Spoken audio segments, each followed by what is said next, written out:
Don't worry, I'm just here to ask for 2 sets of cotton clothes and to buy some salt." The men were stunned, clicking their tongues in surprise. This wasn't the way a child would typically speak. It was more like the words of an adult. After hesitating for a moment, the man replied, "All right then, I'll go get the clothes and salt for you. You should leave quickly." These were ordinary villagers with simple minds. Seeing this child exude an unusual air, they feared trouble and thought it best to send him away as soon as possible. Ethan handed the piece of silver to the man and said, "Thank you, sir. By the way, does your village have a healer? My wrist is broken, and I need someone to set it back in place." "A healer?" The man was taken aback, and then turned to a man around 30 years old standing behind him. "John Smith, take a look at the child. I'll go fetch the items." John Smith nodded, hesitated slightly, and then approached Ethan.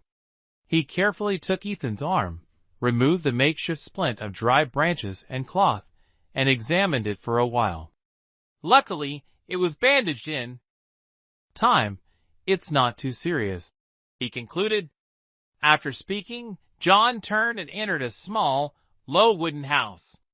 A moment later, he emerged holding 2 wooden pieces, a bundle of hemp rope, and a bright red gourd. He adjusted the position of Ethan's wrist bone, poured some medicinal liquor from the gourd, and gently massaged the area before carefully securing the wrist with the wooden pieces and tying it tightly with the hemp rope. Once finished, he handed the red gourd to Ethan and said, "This gourd contains medicinal liquor I made myself. It helps reduce swelling, relieve pain, and improve blood circulation. Keep it safe." Ethan silently watched as the man completed all these tasks. Only when the gourd was handed to him did he let out a gentle sigh of relief. These strangers before him, though rough and intimidating in appearance, turned out to be exceptionally kind-hearted. Compared to Miss Emma Watson, who is undoubtedly beautiful but cunning and ruthless, the contrast stirred an indescribable feeling in Ethan Blake's heart.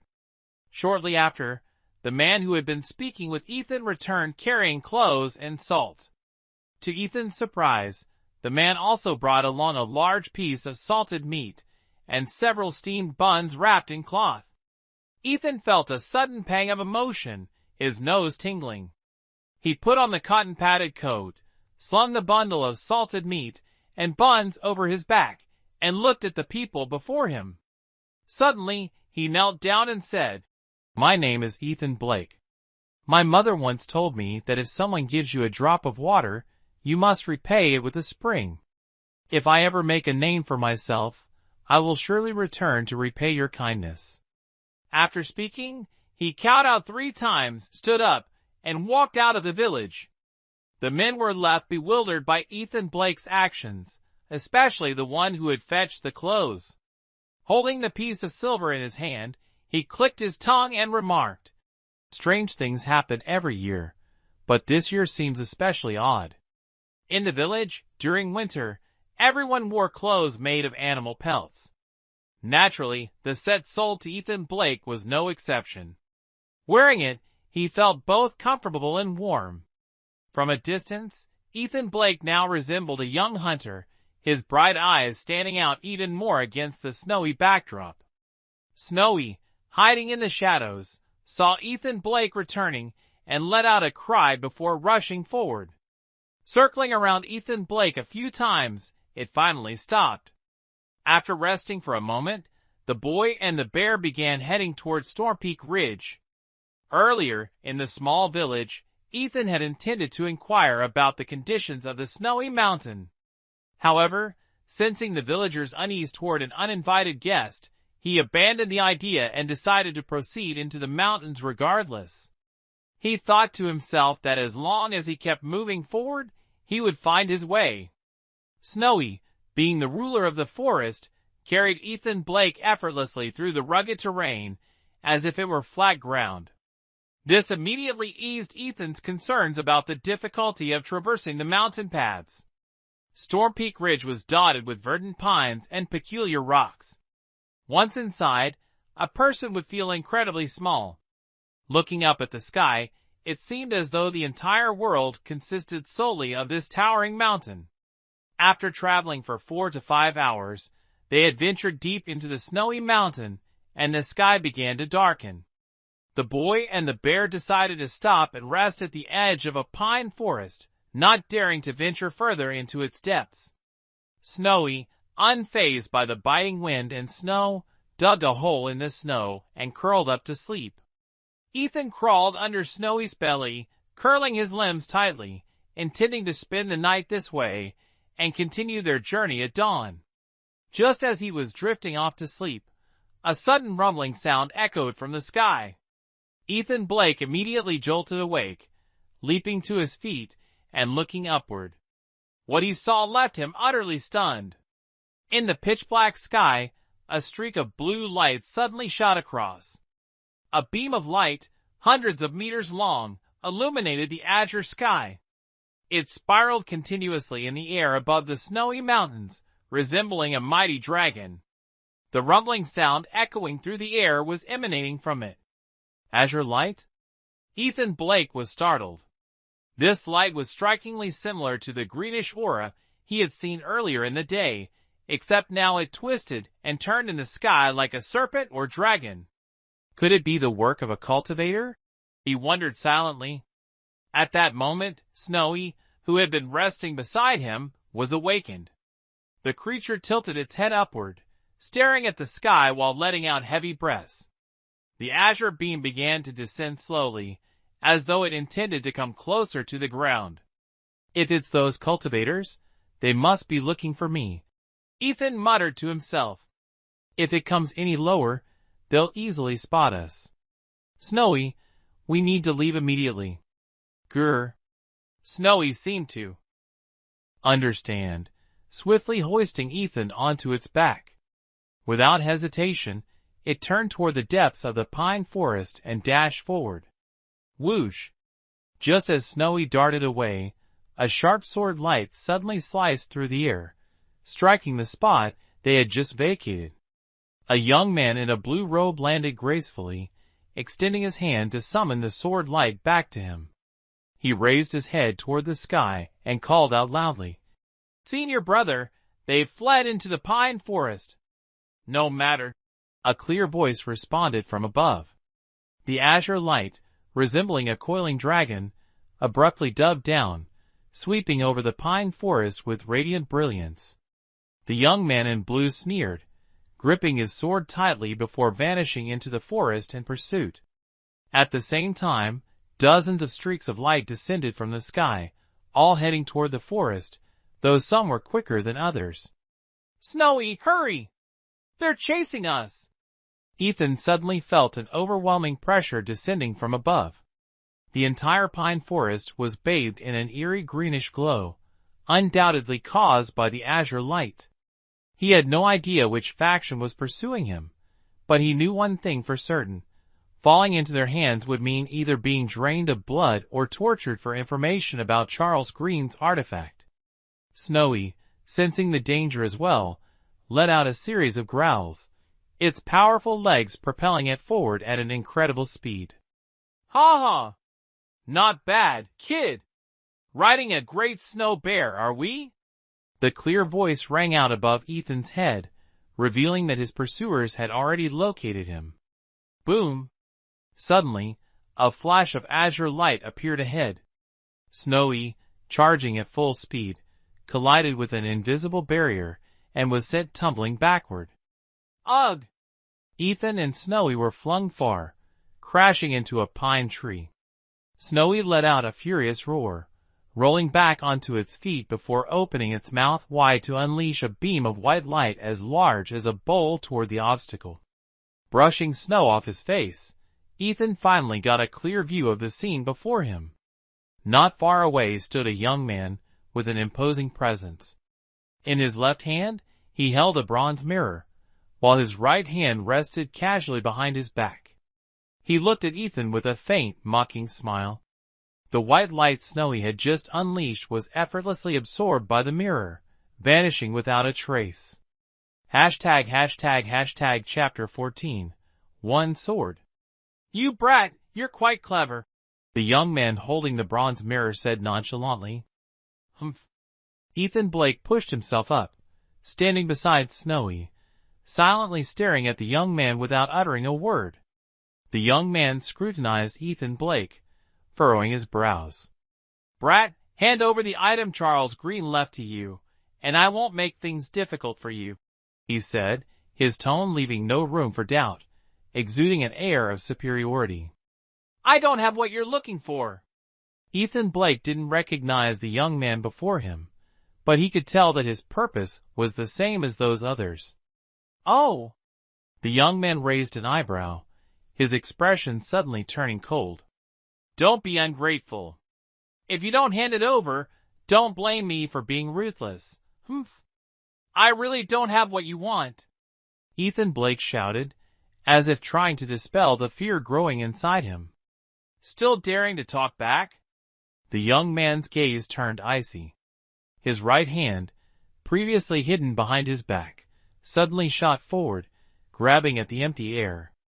Ethan Blake instantly felt an overwhelming force pulling him in, leaving no room for resistance, and he was soon caught in the young man's grasp. At such close proximity, Ethan Blake noticed that while the young man appeared exceptionally handsome, his eyes glimmered with a sinister cunning, as though he was always scheming with countless plots in mind. You're a bad person. Let me go! Ethan Blake struggled, trying to escape, but the force holding him was unrelenting. Ultimately, all he could do was shout and yell. Shut your mouth! The young man frowned, barking at him. But Ethan Blake wouldn't listen. Having spent much of his life in the bustling marketplace, he was no stranger to harsh words. Now, with nothing left to lose, he unleashed a torrent of curses.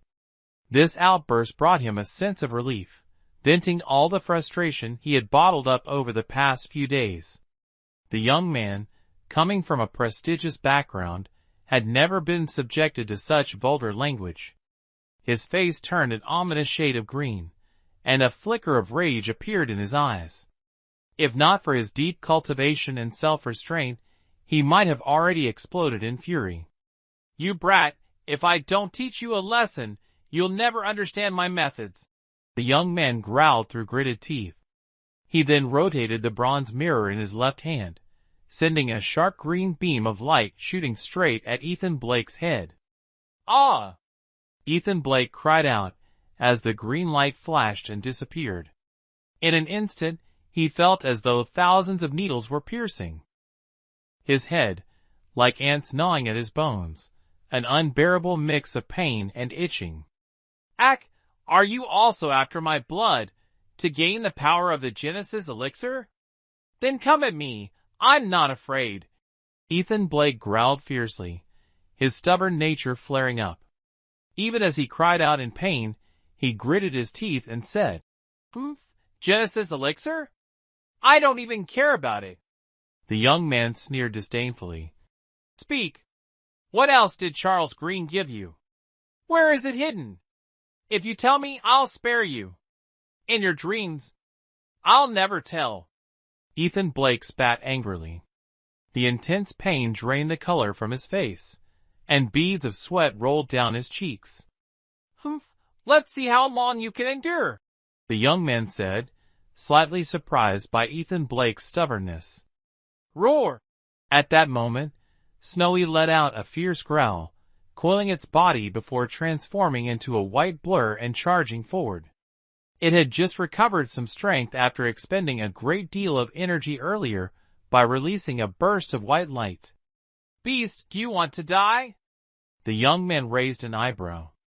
The mirror on his left hand suddenly glowed with a brilliant green light, shooting a beam directly at Snowy.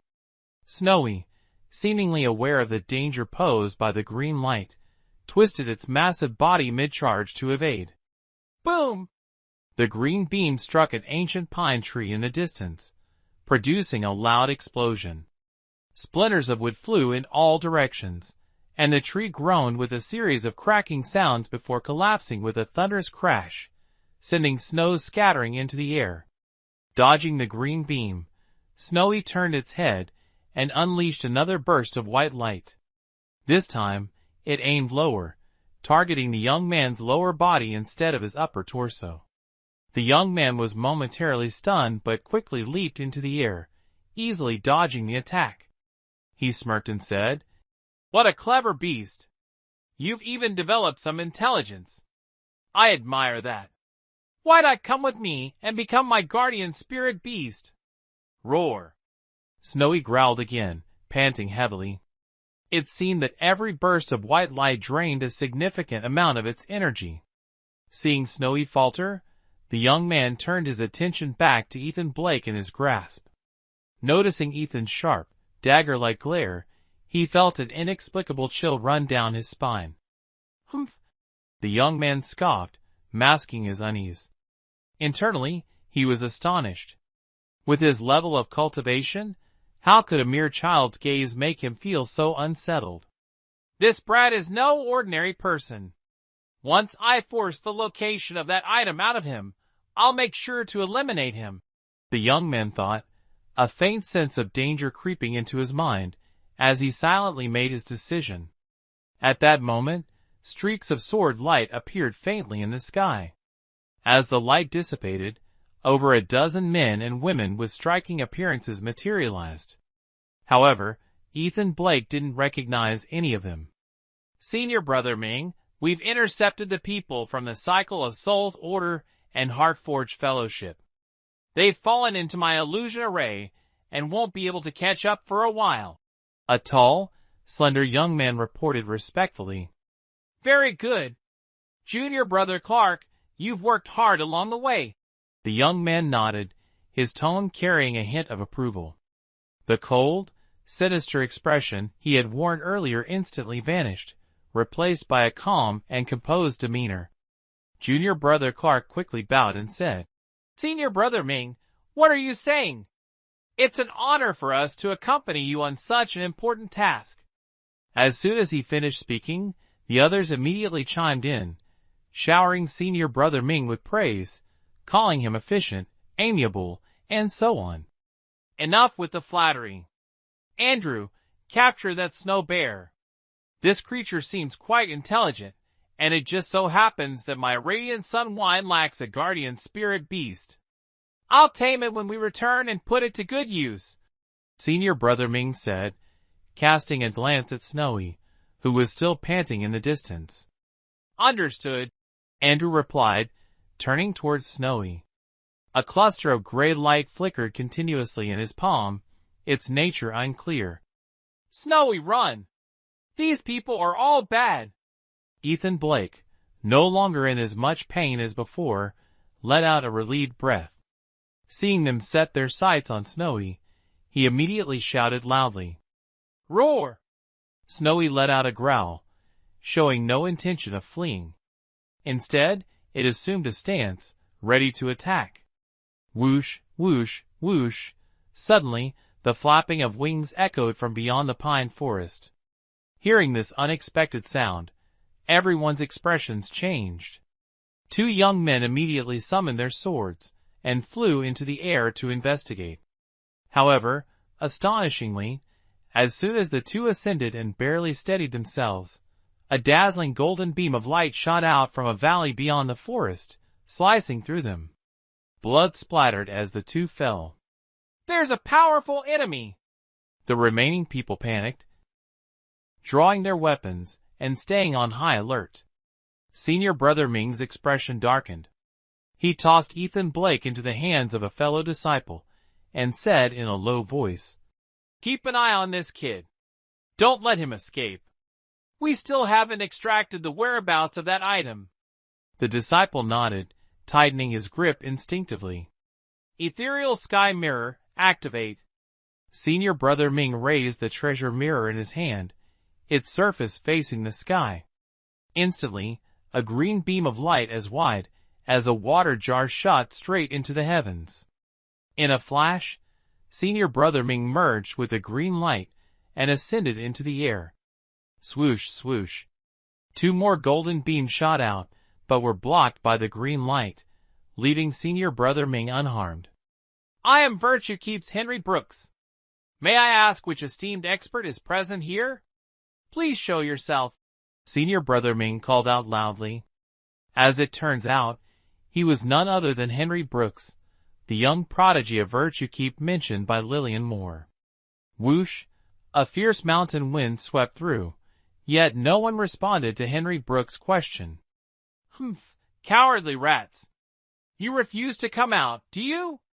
Fine, I'll force you out. Henry Brooks's expression was icy as he opened his mouth and spat out a small sword, no larger than a hand. The blade caught the wind and rapidly expanded, transforming into a 3-foot-long long sword in an instant. The sword surface shimmered faintly, like the flow of an autumn stream, emanating a chilling aura that seemed to pierce through the air. Gripping the sword tightly, Henry stood on a beam of green light and spoke in a deep voice. I'll ask one more time. If you don't reveal yourself, don't blame me for being ruthless. Silence persisted. Very well. Henry's pupils contracted slightly as he raised the sword high and suddenly swung it down. In an instant, countless streaks of sword light descended, all aimed toward the valley where faint golden light flickered. Boom! Boom! Boom! Explosions erupted, shaking the heavens and the earth. The valley resounded with the sound of shattering rocks and collapsing trees, a cacophony that seemed endless. It was as if the entire Storm Peak Ridge trembled under the force. The disciples of Virtue Keep, their faces flushed with excitement, gazed on with fervent admiration, seemingly forgetting the recent deaths of their fellow disciples. Their eyes were filled only with awe and reverence for Henry Brooks. Did you see that? This is the power of Senior Brother Ming. Exactly. That strike probably leveled the entire valley. Who would be foolish enough to provoke Senior Brother Ming? Wow. Now this is true strength. What level is this? Oh right, I heard Senior Brother Ming has reached the Foundation Establishment stage. Just one more step, and he'll become a Golden Core Master. Foundation Establishment? That's incredible. I've heard that reaching that level means you can live for 700 or 800 years. I'm so envious. The dozen or so disciples chattered excitedly. Even the one holding Ethan Blake wore a look of awe, momentarily dazed, as they stared at Henry Brooks in the sky. Boom! Another deafening explosion echoed, as a massive cloud of dust rose from the valley. Just as everyone had speculated, the valley had indeed been flattened by Henry Brooks's single strike. His strength was undeniably overwhelming. Amid the disciples' collective awe at Henry Brooks's display of power, a faint, almost imperceptible sound suddenly broke through. The Virtue Keep disciple restraining Ethan Blake felt a sudden chill in his chest, his heart sinking as he realized something was wrong. Looking down, he saw the child in his grasp slowly pulling a dagger out of his chest. As Ethan Blake moved, the disciple's face twisted in utter horror. Even in death, he could not comprehend how a child, no older than 10, would dare to kill. What struck him even more was the calm, cold gaze in Ethan's eyes, a look that sent shivers down his spine. Senior Brother, the frail disciple called out softly. No matter how high his cultivation level was, once a blade pierced his heart, death was inevitable. His voice was so faint, it was drowned out entirely by the booming echoes from the valley on the other side, failing to attract any attention. His grip loosened, allowing Ethan Blake to break free effortlessly. Seeing the other disciples staring blankly at the sky, oblivious to what was happening below, Ethan quietly approached Snowy, climbed onto its back, and said, Snowy, run! Let's get out of here! Roar! Snowy, overjoyed that Ethan Blake had escaped danger, let out a triumphant roar and dashed away at full speed. Its roar finally snapped everyone out of their daze, and they immediately shouted, That brat is escaping! Chase him! Up in the sky, Henry Brooks was feeling a bit smug when the shouts from below reached his ears. Instantly enraged, he spat out, Useless fools! The green light soaring through the air suddenly shifted direction, carrying Henry Brooks as it surged forward, chasing after Ethan Blake. The direction Ethan Blake and Snowy were heading toward was none other than the valley that Henry Brooks had just flattened with a single strike. Chapter 15, Meeting Sin. Henry Brooks stepped on the ethereal sky mirror, soaring forward and leaving a trail of swirling green radiance across the sky, resembling a dragon of light in pursuit. Meanwhile, the other disciples of virtue keep transformed into sword lights, streaking through the pine forest. Occasionally, a sword light would flash out, aiming to strike down Snowy. Snowy, carrying Ethan Blake, charged ahead frantically, dodging left and right, relying on the massive trunks of ancient pine trees to evade the incoming sword lights repeatedly. From above, the scene revealed a white figure sprinting at full speed, with trees crashing down behind them, raising clouds of dust. The sight was nothing short of majestic. These idiots! Why are they causing such a commotion? If that boy dies, wouldn't all our efforts be wasted? Henry Brooks flew over the pine forest, frowning and silently cursing his foolish peers. Ethan Blake clung tightly to Snowy's back, feeling the constant flashes of sword light on either side. His heart pounded with fear, and he dared not lift his head. He thought to himself that without Snowy's help, he would have long been sliced to pieces by the relentless sword lights. Suddenly, a sharp sword light slashed across Snowy's hind leg, sending a spray of blood flying. Roar! Snowy let out a pained growl, his body staggering and losing balance as he tumbled forward. Not far ahead of them lay a natural cliff, obscured by the dense pine forest and the pitch-black night, making it nearly impossible to discern. Injured and unable to control his movements, Snowy crashed into a massive ancient pine before plummeting downward. Damn it! They've fallen! The disciples of virtue keep arrived at the edge of the cliff, peering down into the darkness below. They could see nothing and, after a long moment, heard no further sounds. A disciple named Andrew, standing at the forefront, suddenly shouted, "Look! Senior Brother Ming is chasing after them!" Everyone looked up, and indeed saw the green dragon-like radiance of Henry Brooks circling in the air before decisively diving downward. Under the green glow, the scene below became clear. It turned out that the cliff led to an enormous sword mark, carved horizontally through a vast valley. "This is the sword mark left by Senior Brother Ming earlier," one disciple murmured in awe. Everyone wore expressions of reverence, marveling at Senior Brother Ming's extraordinary skill. Earlier, they had only seen Henry Brooks unsheathing his sword and heard the deafening sound, but the actual result had been left to their imagination. Now, witnessing the massive sword mark firsthand filled them with admiration. The power of that single strike was earth-shattering. "Andrew, should we go down as well?" one disciple asked after recovering from his amazement. "What kind of question is that? Senior Brother Ming is down there.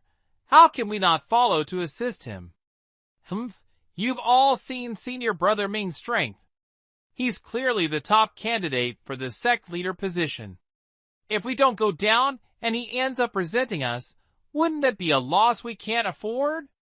Andrew said sternly, staring into the valley below the cliff. Everyone nodded in agreement, finding Andrew's reasoning sound. Thus, the treasured sword was raised again, emitting streams of sword light that descended into the valley below. Ethan Blake and Snowy plummeted from the cliff, their falling speed incredibly fast, with the sound of wind howling in their ears. "Is this how I die?" Ethan Blake thought despairingly, then suddenly felt a strange sense of relief, murmuring, "Mother, I'm sorry.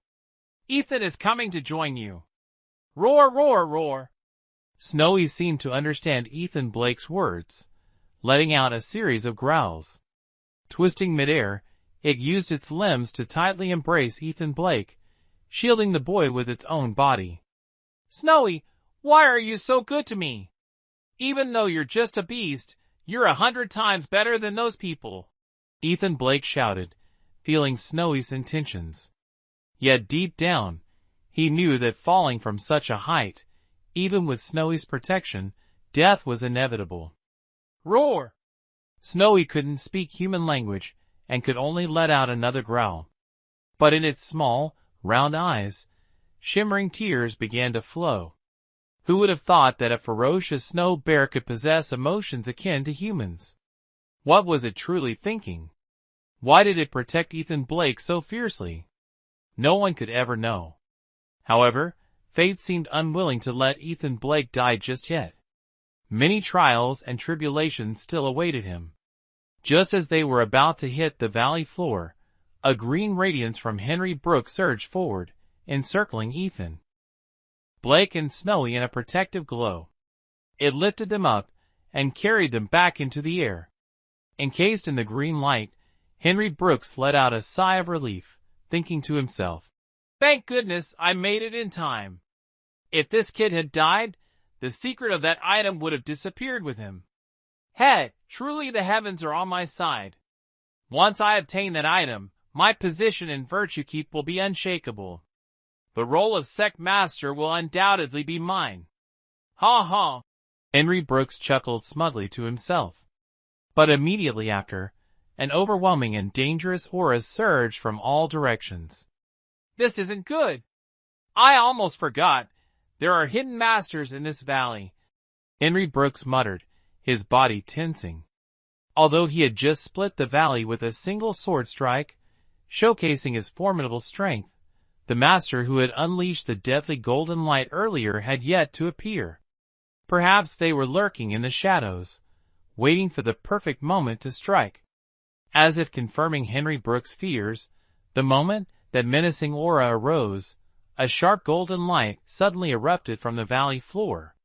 The golden radiance shot upward like a rainbow, and upon closer inspection, it was merely a blade's golden arc. Yet its killing intent was intense, no less powerful than Henry Brooks' sword strike. Clearly, while in the air above the pine forest, the golden light that emerged did not fully display its true power, but intentionally concealed its strength, catching Henry Brooks off guard. Alarmed, Henry Brooks swiftly moved his foot, kicking the ethereal sky mirror upward. The mirror spun continuously, emitting a green glow all around, forming a shimmering barrier in front of him. Clang, clang, two crisp metallic collision sounds echoed as the sudden golden light was blocked. Meanwhile, the ethereal sky mirror vibrated with a humming sound and returned to Henry Brooks' side. "Impressive," Henry Brooks praised, his body slowly descending. Earlier, he had relied on the ethereal sky mirror to fend off his opponent, suspending himself in midair without the support of the green light, relying entirely on a breath of vital energy. Having successfully blocked the attack, he decided to descend to the valley floor to reassess the situation. Meanwhile, Ethan Blake and Snowy, who had fallen when the ethereal sky mirror flew away, landed safely, since the height wasn't significant. Snowy had cradled Ethan Blake, ensuring neither was harmed. As Ethan Blake touched the ground, he noticed someone attacking Henry Brooks. Overjoyed, he shouted loudly, "Snowy, let's run!" Snowy, seizing the opportunity, immediately tossed Ethan Blake onto her back and dashed away at full speed. Whether human or beast, as long as there is a glimmer of hope, one will strive to survive. Who would foolishly sit and wait for death? "Damn it! Where do you think you're going?" Henry Brooks roared angrily upon seeing this. Without hesitation, he spat out a small green sword. The sword expanded as it caught the wind, growing larger in an instant, and with a sharp hum, it slashed forward. A massive, razor-sharp sword light immediately surged toward Ethan Blake and Snowy. Clang! As if deliberately sabotaging his efforts, just as Henry Brooks's sword light was halfway through its strike, a golden blade aura suddenly appeared. The two beams of light collided instantly, producing a deafening explosion. This unexpected interference gave Snowy a chance. Spotting a crack in the cliff wall ahead, she darted toward it without hesitation. Infuriating! Henry Brooks fumed, furiously swinging his sword repeatedly. Each strike unleashed massive sword lights that carved terrifying trenches into the ancient valley floor. Yet, the crack Snowy had slipped into remained untouched.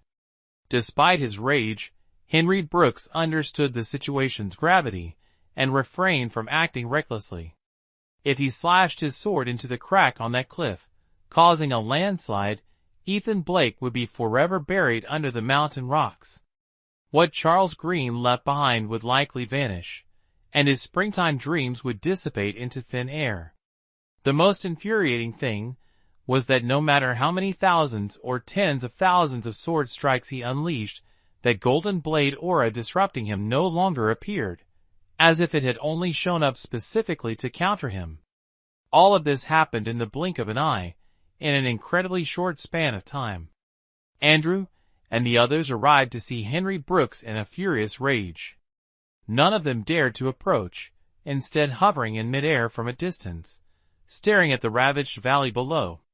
The ground appeared as though it had been plowed, with terrifying trenches carved into it, leaving everyone stunned. Snowy carried Ethan Blake into the crack in the cliff, walking wherever the path led without paying the slightest attention to the earth-shaking commotion outside. Though the entrance of the crack was narrow, the further they went in, the wider it became. Faintly, the sound of trickling water could be heard. Only at this moment did Ethan Blake finally breathe a sigh of relief. Turning his head to look back at the path they had come, he saw nothing but pitch-black darkness. Patting Snowy, he said, "Let's rest for a bit. You must be exhausted by now." "Roar!" Snowy shook its head, continuing to walk slowly, panting heavily. Ever since Henry Brooks had discovered their whereabouts, Snowy had barely stopped, expending enormous energy. Now, as it finally relaxed, it only managed a few more steps before its legs gave out, collapsing onto the ground. Ethan Blake slid off its back, leaning against Snowy's body. He took a deep breath and said, "Snowy, you saved me so many times. I don't even know how to repay you." Snowy shook its head, stretching out a paw to pat Ethan Blake. "Hayes, if only you could talk," Ethan Blake muttered to himself, not understanding its gesture. Gurgle, gurgle. At that moment, both his stomach and Snowy's let out simultaneous growls, reminding them of their hunger. Ethan Blake reached into his pack, taking out a bundle of buns and salted meat. Opening it, he saw that the buns had been flattened, but they were still edible. He grabbed one and held it out to Snowy, saying, "Snowy, let's make do with this for now." "Ugh, ugh." Snowy shook its head, its gaze fixed on the salted meat, clearly uninterested in the buns. I forgot you like eating meat."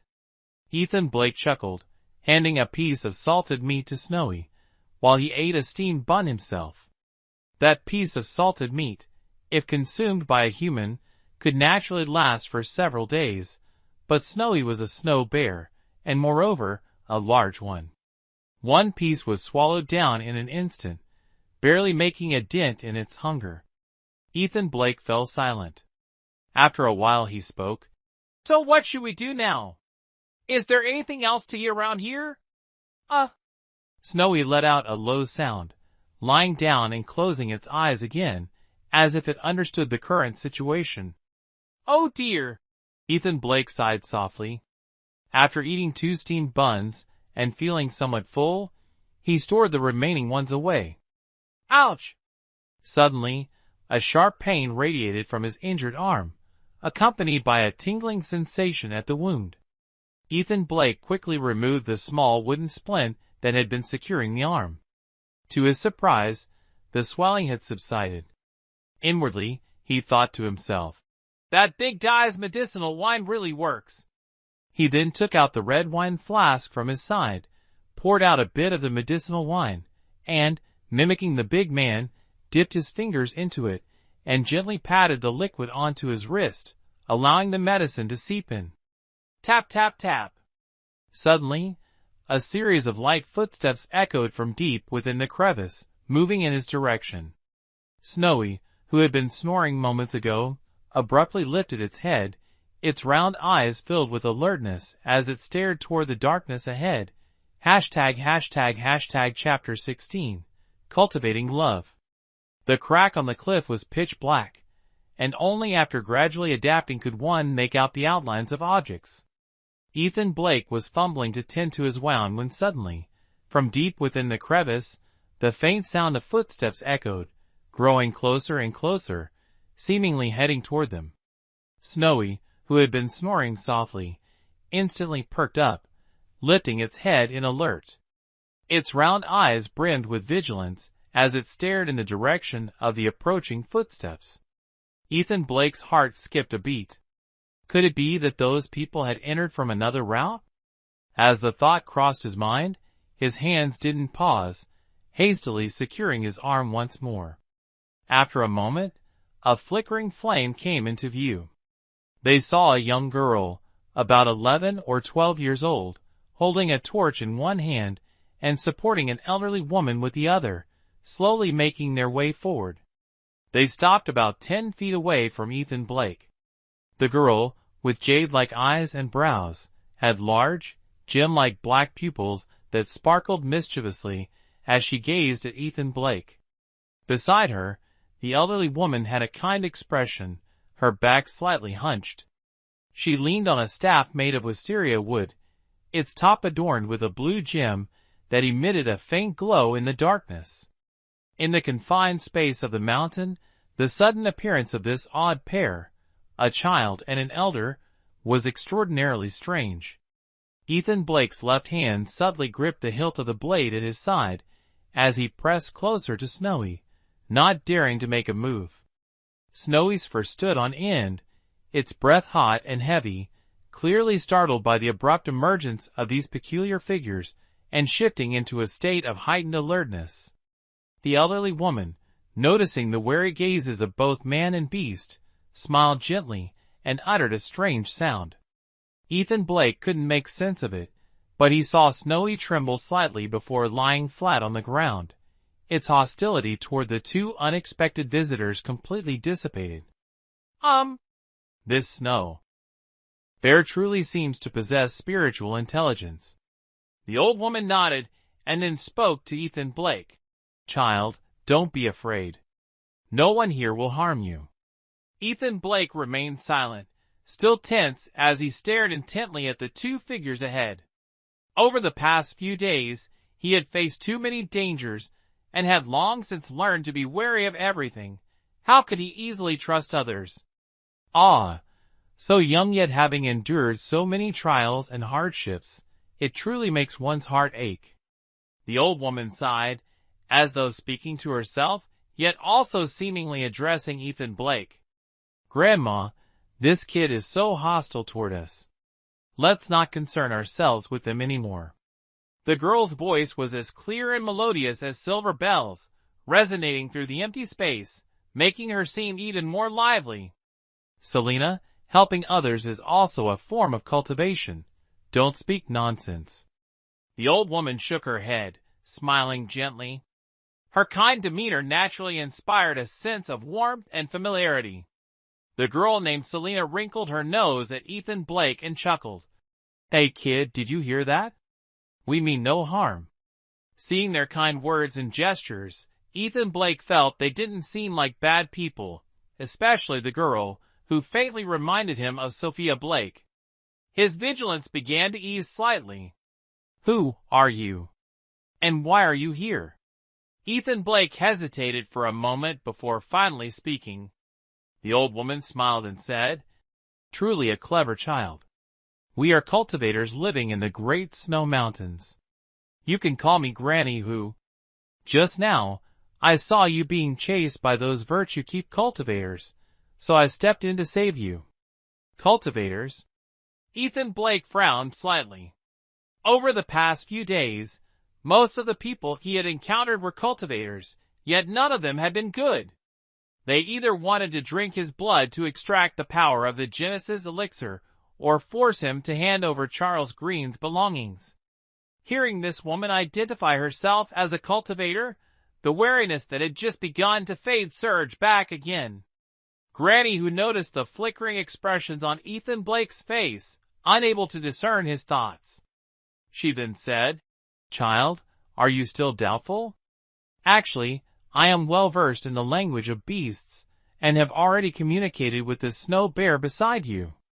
If you don't believe me, you can test it yourself." "Oh!" Ethan Blake was startled and turned to look at Snowy, only to see it nodding slightly. He had lived with Snowy for 2 days, facing life and death together, and had developed a certain level of understanding and tacit connection with it. Seeing Snowy genuinely acknowledging the old lady's words, Ethan finally relaxed, his small hand releasing the hilt of his blade. Noticing Ethan Blake had let go of his hostility, Granny Fox waved her hand and said, "All right, follow us. It's still not safe here." With that, she signaled Selena to help her turn around and head back in the direction they came from. Ethan Blake still felt a bit hesitant, but Snowy stood up, hoisted him onto its back, and quickly followed. Guided by the firelight, their vision became clearer. As Ethan Blake looked around, he saw jagged rocks everywhere, some of which emitted a faint fluorescent glow. He thought to himself, no wonder he could make out some objects in the darkness earlier. It was because of these glowing rocks. Under the guidance of the 2 women, they walked for half an hour, navigating through winding cracks and chaotic paths along the cliffside, until they finally arrived at the entrance of a cave. "This is the place," Granny Fox announced, standing before the cave. Ethan Blake looked up and saw 2 stone pillars taller than a person flanking the entrance. Atop the pillars were stone basins with flames burning inside. The fire emitted no smoke but gave off a faint, pleasant fragrance. Under the light of the flames, 3 large characters above the cave entrance glimmered brightly, but Ethan Blake couldn't recognize any of them. "Hey! Stop standing there in a daze. Come in with us," Selena teased with a laugh when she saw Ethan staring blankly. Supporting Granny Fox, she waved her hand in front of the cave, and the door creaked open. They entered first. Ethan climbed down from Snowy's back, hesitated for a moment, and then followed Snowy inside. Inside the cave, it was spacious yet resembled an ordinary human dwelling. In the main hall of the cave, Granny Fox had already seated herself beside a round stone table. Seeing Ethan Blake enter, she said, "Come here, child, let me check the wound on your hand." Ethan Blake nodded and walked over to Granny Fox. She lifted his arm, removed the wooden splint, examined it for a moment, and nodded. Luckily, it was treated in time. There won't be any lasting effects. "Selena, bring the elixir." Selena, standing beside Granny Fox, responded and walked toward one side of the hall, where a wooden shelf leaned against the wall, filled with various bottles and jars. She picked up a small, round bottle, returned, and poured out 2 transparent pills, handing them to Ethan Blake. "Take these. By tomorrow, your wound will be healed." Ethan Blake looked at the 2 pills in Selena's hand, hesitated slightly, then reached out, took them, and put them in his mouth. Just as he was about to chew, the pills melted into a sweet, warm liquid that flowed into his stomach. Instantly, an indescribable sense of comfort spread throughout his body, and all his fatigue vanished. Smacking his lips, Ethan Blake curiously asked, "What is this?" "What?" Selena widened her eyes, her expression filled with astonishment as she looked at Ethan Blake and said, "This is a rare elixir. Grandma spent so much effort and collected countless spiritual herbs to craft it, and you're saying it's just what?"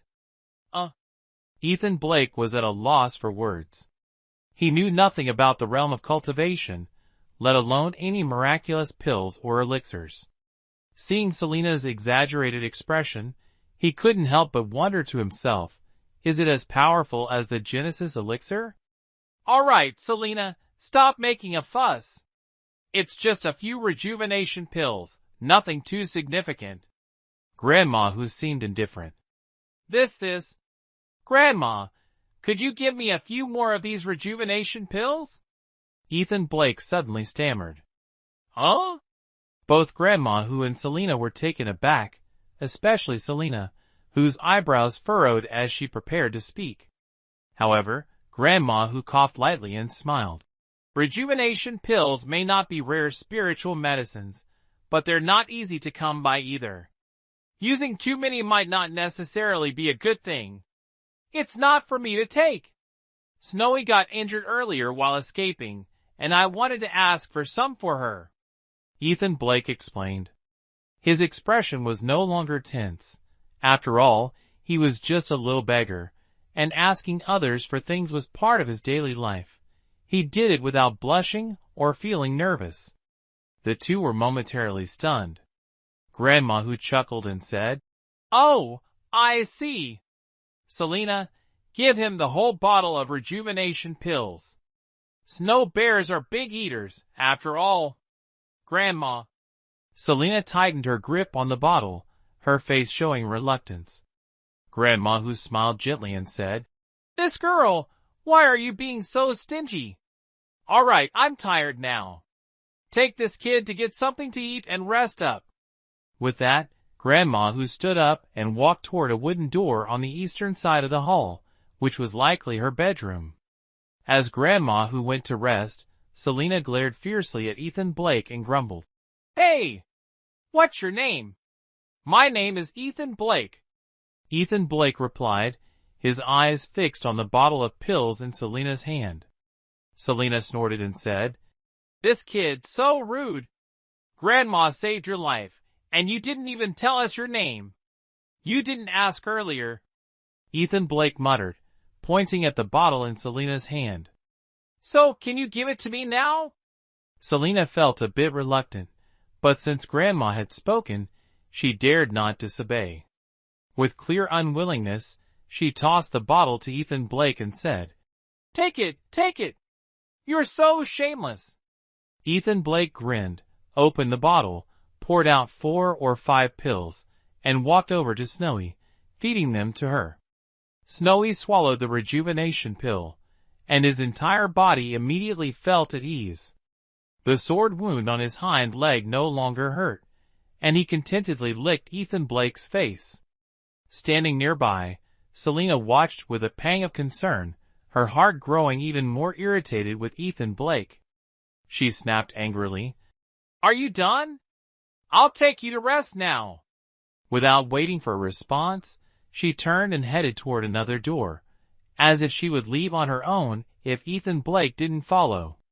"All done," Ethan Blake replied, paying no mind to Selina's angry expression as he led Snowy along.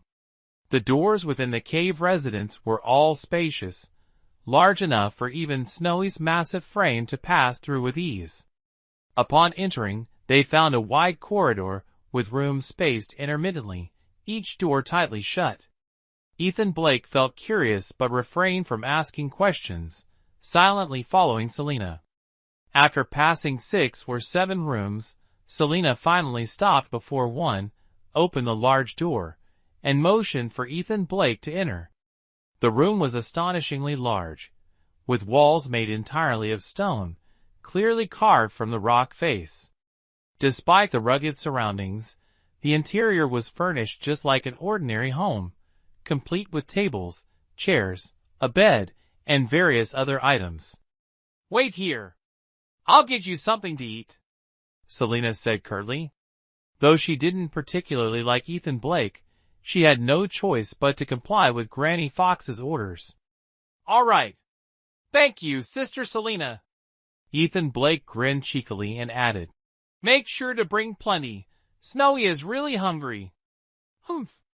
Selina stomped her foot in irritation and turned to leave. At the door, she suddenly paused, looked back at Ethan Blake, and asked, "Do you even know who we are?" "Huh?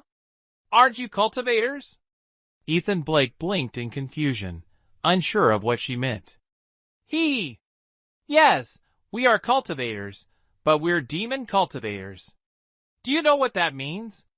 Selena said with a mischievous smile, though it was clear she was teasing him. Ethan Blake shook his head in bewilderment. He had barely heard of the term cultivator, let alone demon cultivator.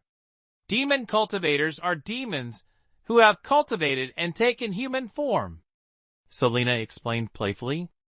Demons? Ethan Blake exclaimed in shock. Huh! Did I scare you? Both Granny and I are fox demons, Selena revealed slyly, leaving the remark hanging as she exited the room. Fox demons, Ethan Blake murmured, feeling dizzy. No wonder these two lived secluded in the deep mountains for their cultivation. They were demons. Hashtag chapter 17, in the mountain. The room was now left with only Ethan Blake, his face filled with astonishment. Though still young, his years spent hustling in the bustling markets had exposed him to many strange tales of the world. While he had never heard of demon cultivators, he was quite familiar with legends of monsters. However, in most variations of those tales, monsters were always depicted as terrifying creatures with green faces and sharp fangs, known for devouring humans and livestock. How could Granny Fox and Selena, one being so kind and gentle, the other lively and adorable, fit such descriptions? Shaking his head, Ethan Blake still didn't believe Selena's words. He muttered to himself, I'm not just some ordinary kid. Trying to scare me with monsters? Only a fool would believe that. Yawning, Ethan Blake didn't feel the least bit tired. On the contrary, it seemed as though his body was brimming with energy. He thought to himself, that rejuvenation pill is truly amazing. With nothing else to do, Ethan climbed onto the bed, sat cross-legged, and pulled out a book from his chest, the Codex of Might. Holding it in his hands, he flipped through its pages. Naturally, he couldn't recognize the words within, nor did he know the book's name. Each page, however, was adorned with small human figures in various peculiar poses, so lifelike they exuded a certain charm. Intrigued, Ethan began mimicking the poses, waving his uninjured arm and twisting his body on the mat, thoroughly entertained. Unexpectedly, a soft chuckle came from the doorway. Selena entered, carrying a large tray of food, which she placed on the table. Seeing Ethan flailing about, she laughed and said, You little rascal, what kind of martial arts are you practicing now? Caught up in his playful antics, Ethan hadn't noticed Selena's sudden entrance. Embarrassed, his face flushed as he hastily tucked the Codex of Might back into his chest, jumped off the mat, and said, I was just fooling around. I must have made a fool of myself in front of you, Selena. Humph. Selena stopped laughing, snorted, and said, You little rascal, don't get too familiar with me. Stop calling me sister, it gives me goosebumps. Though Selena's tone seemed harsh, there was a faint smile in her eyes, unlike her previous cold demeanor. Sensing she was teasing him, Ethan approached the table. On it was a large tray, taking up half the table, filled with an assortment of fragrant fruits. You're older than me, so of course, I should call you sister, Ethan said, popping a few grapes into his mouth. The sweet and tangy flavor filled his senses, unlike anything he'd ever tasted before. These grapes are amazing, he exclaimed, smacking his lips. Humph. Haven't you ever eaten grapes before? Selena's face showed an expression of disbelief. These were merely wild grapes from the mountains, something she had grown tired of eating. How could they become a delicacy in Ethan Blake's mouth? He! Ethan Blake chuckled as he picked up an apple the size of a fist and tossed it to Snowy. Then, grabbing a handful of grapes, he began eating and said, My mother and I wandered everywhere begging for food. We were starving and miserable. Who would ever give us fruits like these to eat? As Ethan Blake spoke, he recalled the days when he relied on his mother for survival. His nose tingled with emotion, and he turned his face away, silently thinking, "Mother, you can no longer taste these fruits." A sour feeling welled up in his heart, and even the delicious fruits lost their flavor. Seeing Ethan Blake mention his mother, Selena's expression dimmed. Feeling sympathy, she couldn't help but ask, "Kid, where is your mother?" Ethan Blake paused, unable to summon the courage to say that his mother was no longer alive. Instead, he picked up a pear and took a bite, letting the sweet juice trickle down the corner of his mouth. Selena, being perceptive, had already guessed part of the truth. She chose not to press further, and the atmosphere grew slightly awkward. At this moment, Snowy had just finished the apple. The massive snow bear waddled over to the table, glanced at the two of them, and awkwardly grabbed a watermelon with its paw, nibbling on it with a sheepish look. The sight of such a large snow bear wearing an embarrassed expression instantly made Ethan Blake and Selena burst into laughter, easing the tension in the room. Selena sat at the table with Ethan Blake, chatting about all sorts of topics, many of which were so fascinating that Ethan listened in a daze. As they conversed, Ethan learned for the first time that this cave was called the Celestial Spirit Cave. Only Granny Fox and Selena lived here. The two of them were wandering cultivators residing in the mountains. That evening, they happened to notice sparkling light in the sky and saw many cultivators flying around. Out of curiosity, they went out to see what was happening and discovered Ethan Blake being hunted by the people of Virtue Keep. Granny Fox, being kind-hearted, saw that Ethan was just an ordinary child and decided to intervene. The golden blade lights earlier had been her doing. "Are you two really fox spirits?" Ethan Blake couldn't contain his curiosity and asked during their conversation. This time, Selena didn't answer directly. Instead, she said, "What do you think? What difference is there between humans and demons? Of those chasing you, is there anyone kinder than Granny?" Ethan Blake nodded. Though his time in the world had been brief, he had already seen much of its cruelty.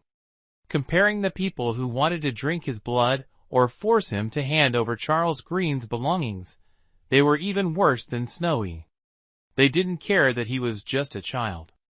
"Adults are so horrible," Ethan Blake muttered. Selena wrinkled her nose and said, "Who says? Not me! Who says? Not me!"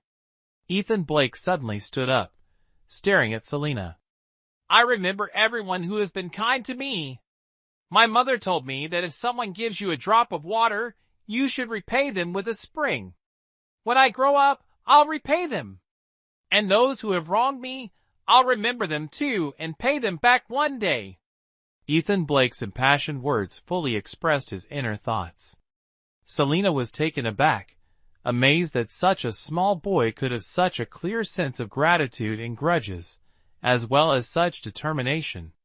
The two continued to chat for a long time, though Ethan never mentioned what he had experienced, and Selena refrained from asking. Finally, as both began to show signs of fatigue and the fruits on the table were nearly gone, Selena stood up to take her leave. Before leaving, she said, "You just rest assured and take a good rest.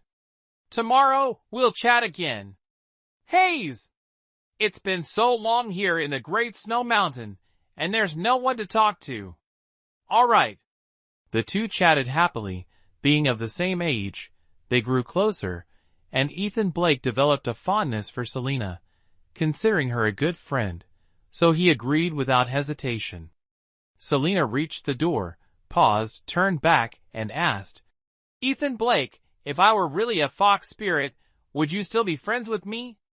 Ethan Blake was momentarily stunned, then patted his chest and said, "Is that even a question?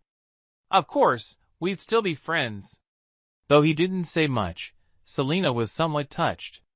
Her figure flickered as she left the room, and soon, her cheerful laughter echoed from outside. "Young man, just stay here with peace of mind. Granny has set up a formation in the valley, so those from Virtue Keep definitely won't find this place. Ethan Blake's heart warmed, feeling a bit moved. The next day, Selena brought many pastries and fruit juices to share with Ethan Blake. They ate and chatted, but Granny Fox did not appear. When Ethan Blake asked, he learned that Granny Fox was in secluded cultivation, so he didn't inquire further. The two young ones chatted in the room for 2 days, and began to feel a bit bored. Selena then decided to take Ethan Blake on a tour of the cave dwelling. This immortal spirit cave dwelling was vast and interconnected in all directions, as large as a small village. Inside, there were countless corridors and rooms filled with medicinal herbs. Some rooms even displayed various weapons Ethan Blake had never seen before. Selena didn't hold back, introducing each type of herb and weapon to Ethan Blake, which benefited him greatly.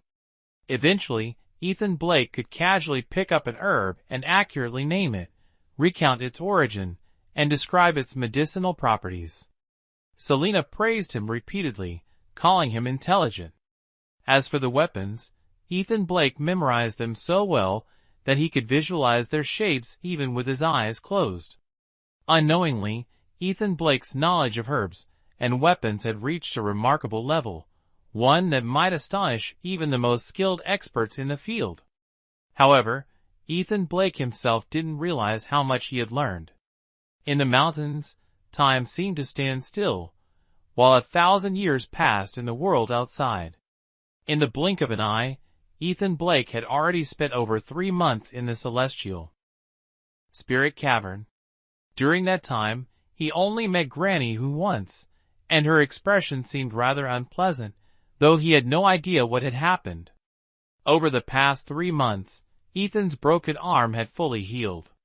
Whenever he had free time, he would take out the Codex of Might and practice according to the illustrations, gradually uncovering some clues. The strangest part was that each time he practiced, a faint, warm current would flow 3 inches below his navel, slowly spreading throughout his body, nourishing his muscles and bones. Because of this, apart from playing with Selena, Ethan devoted most of his time to studying the Codex of Might. Unintentionally, that warm current began to move through his body like a small snake, as if searching for something. Meanwhile, Snowy slept deeply every day, as though trying to make up for countless hours of missed rest. Concerned, Ethan asked Selena about it.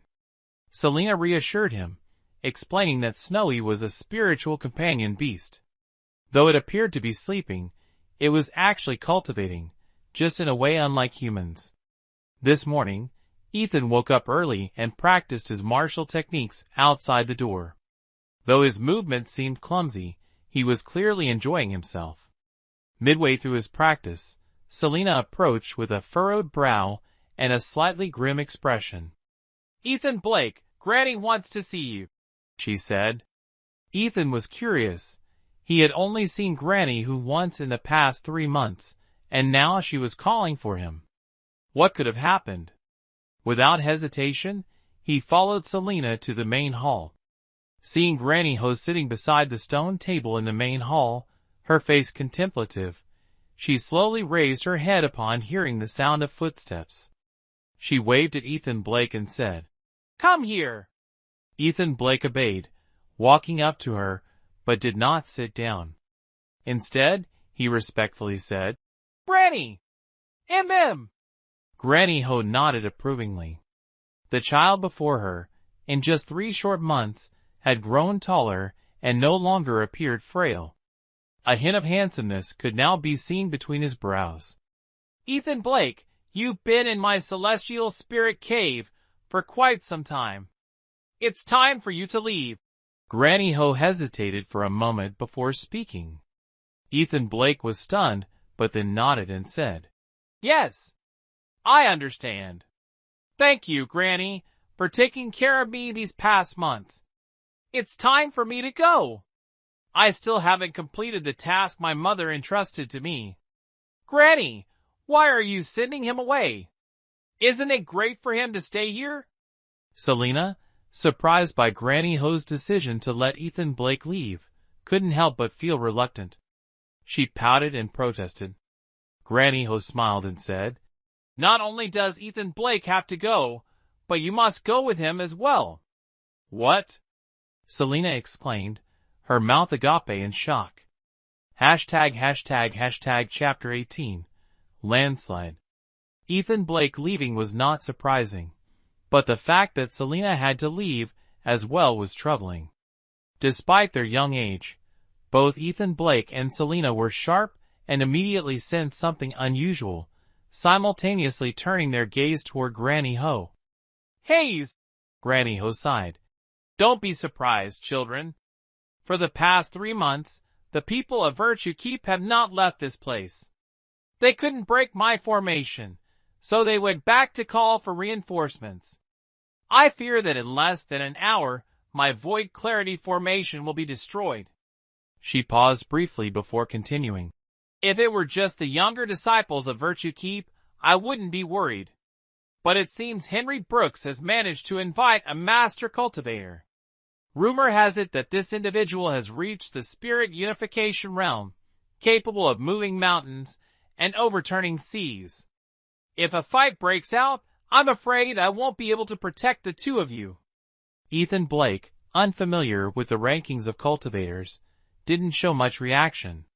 However, Selena's face turned pale as she hurriedly said, "Granny, then let's leave together." "Selena, don't be stubborn. If I leave with you too, when they arrive and find no one here, they'll definitely continue the pursuit. With the cultivation level of that master, none of us will be able to escape. I'm old, and my cultivation has long ceased to advance. It's better for me to stay behind and hold them off, creating a path for you two to survive," Granny Ho said slowly. "Go now, both of you. I will stay here." Hearing this, Ethan Blake immediately protested loudly. "Granny, they're coming for me. How can I let them drag you into this?" His small stature radiated an upright and determined aura.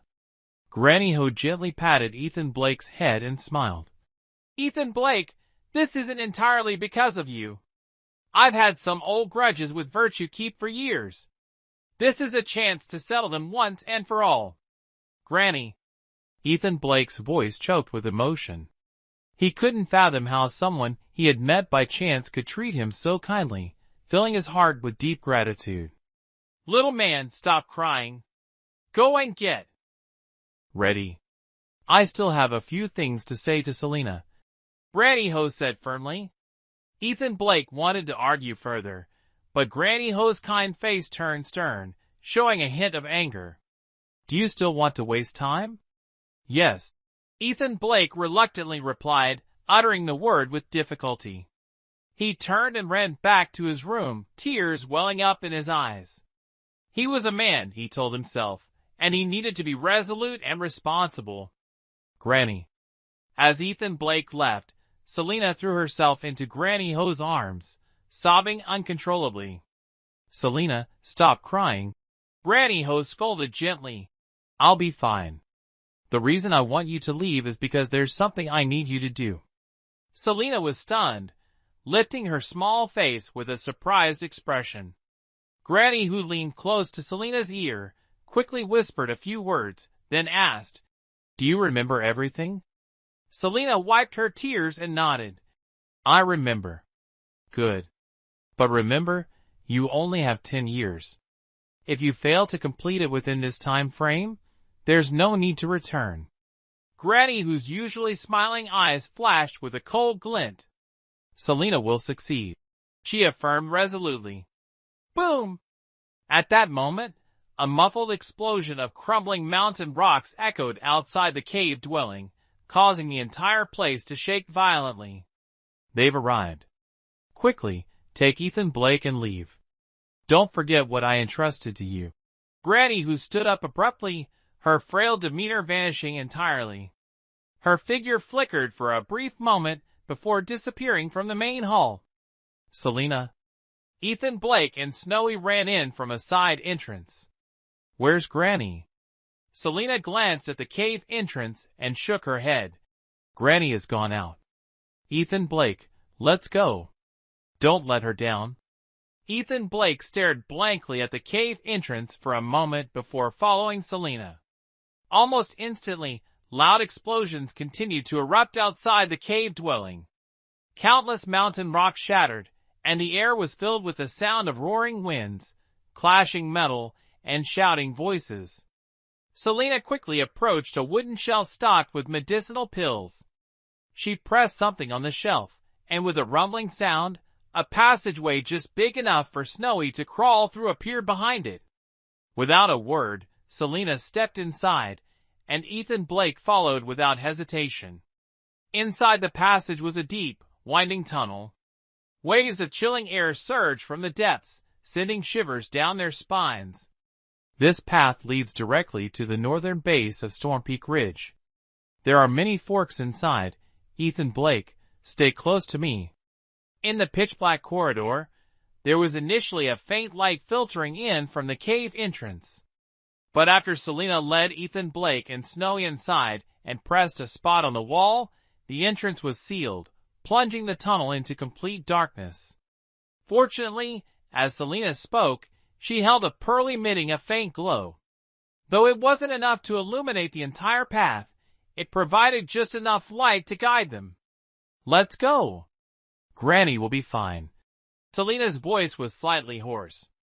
After speaking, she quietly led the way forward.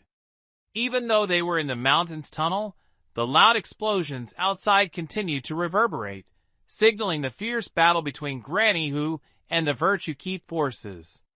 The deeper they went, the stronger the chilling air became, to the point where even Snowy shivered from the cold. So cold. Ethan Blake felt as if he had fallen into an icy abyss, and couldn't help but speak. This place is beneath Storm Peak Ridge, where the cold air gathers. Endure it a bit longer. Once we go a little further, we'll ascend. Selena explained. Selena exhaled a cold breath. The light from the pearl in her hand grew slightly brighter, dispelling some of the surrounding chill. Boom! Suddenly, the entire passageway shook violently. Countless rubble and dust rained down, forming waves of thick mist. Both Selena and Ethan Blake were startled, but luckily, Snowy behind them stood upright, spread its front legs wide, and embraced the two in its arms, using its back to shield them from the falling stones. What's happening? The two in Snowy's embrace exchanged glances, fear evident in their eyes. If the ceiling of the passage collapsed now, they would be buried with no chance of escape. Boom! In just a moment, the ground quaked violently again, and the rock walls on both sides of the passage emitted cracking sounds, with terrifying fissures rapidly spreading. They had no idea what was happening outside, but the immediate danger was pressing. Despite their youth, they understood. The entire mountain was splitting apart, crumbling. Perhaps in the next moment, there would be a deafening crash, and countless boulders would fall, burying them completely. Ethan Blake, don't just stand there, move now. Selena was the first to react, shouting loudly as she leaped out of Snowy's embrace. Raising the pearl in her hand, she dodged the falling stones while running forward. Snowy, meanwhile, held Ethan Blake tightly, let out a roar, and followed closely behind. Bang, bang, bang. Just after they moved, a massive boulder fell from above. Had they been a moment slower, they would have been crushed. Following their hurried steps, large and small rocks continuously fell behind them, gradually blocking all paths of retreat. They dared not stop even for a moment, as if death itself was wielding a scythe and closing in step by step. A single moment of carelessness could cost them their lives. The mountain shook more violently, and deafening explosions reverberated in their ears. The entire passage seemed to twist and distort, leaving those inside feeling as though the world was turning upside down, their movements unsteady as they ran. Boom! A large rock fell from above Selena's head. Snowy swung her claws, shattering the rock and saving Selena from danger. But almost immediately, another rock came crashing down. Selina barely managed to roll on the ground, narrowly avoiding it. Sharp stones grazed her body, leaving multiple cuts. There was no time to worry about the injuries now. Selina sprang up from the ground and continued running forward. Behind her, Snowy held Ethan Blake tightly, shielding him from most of the falling debris with her body. Only when larger rocks fell did she use her claws to smash them apart, narrowly escaping disaster. In this desperate flight, they had forgotten the bone-chilling cold as the terrain began to slope upward. "We're almost there," Selina shouted, glancing back to see Snowy close behind. She twisted her body and lunged forward. As the incline grew steeper, the explosions within the mountain became even more pronounced.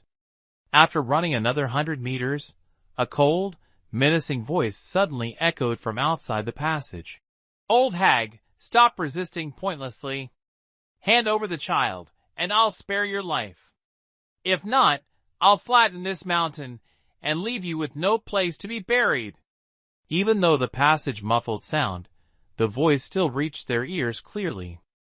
Ethan Blake, cradled in Snowy's arms, trembled and immediately shouted, "Snowy, put me down! I'll go save grandmother." But Snowy ignored him, holding him even tighter. "Ethan Blake, don't cause trouble. Don't let grandmother's efforts go to waste," Selina shouted back. "But—" Ethan Blake's heart ached deeply. If grandmother were to die because of this, he would live with regret for the rest of his life. "Don't worry. Grandmother's cultivation is profound. Even if she can't defeat the enemy, she can easily escape," Selina reassured him confidently. Ethan Blake said nothing more, choosing to trust Selina's words for now. "Good, good, good. Stubborn old hag. I'll destroy your lair and see where that brat can run to." The voice echoed again through the passage. Then, from outside, a loud metallic clang rang out, like the unsheathing of a treasured sword, followed by a sharp, piercing whistling sound. Crack! The mountain crumbled. 2 people and a beast in the passage felt the ground tremble violently. A terrifying cracking sound came from beneath their feet as the earth split wide open. "The exit is ahead." At the critical moment, Selina pointed forward. Sure enough, a glimmer of light appeared, and gusts of mountain wind blew inward. It was indeed the exit, about 30 meters away. "Charge!" Selina took the lead and dashed forward. 30 meters, 27 meters, 24 meters.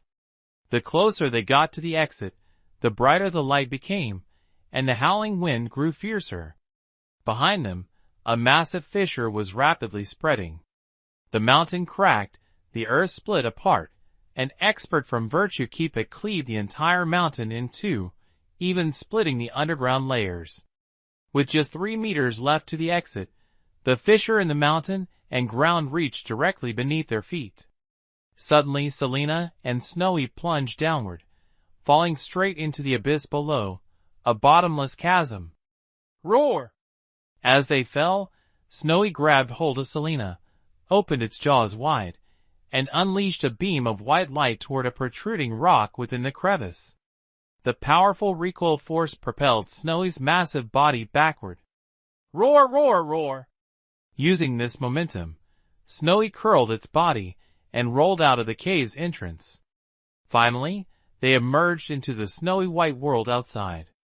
At that very moment, atop a branch of Storm Peak Ridge, a stunning sword aura shot skyward.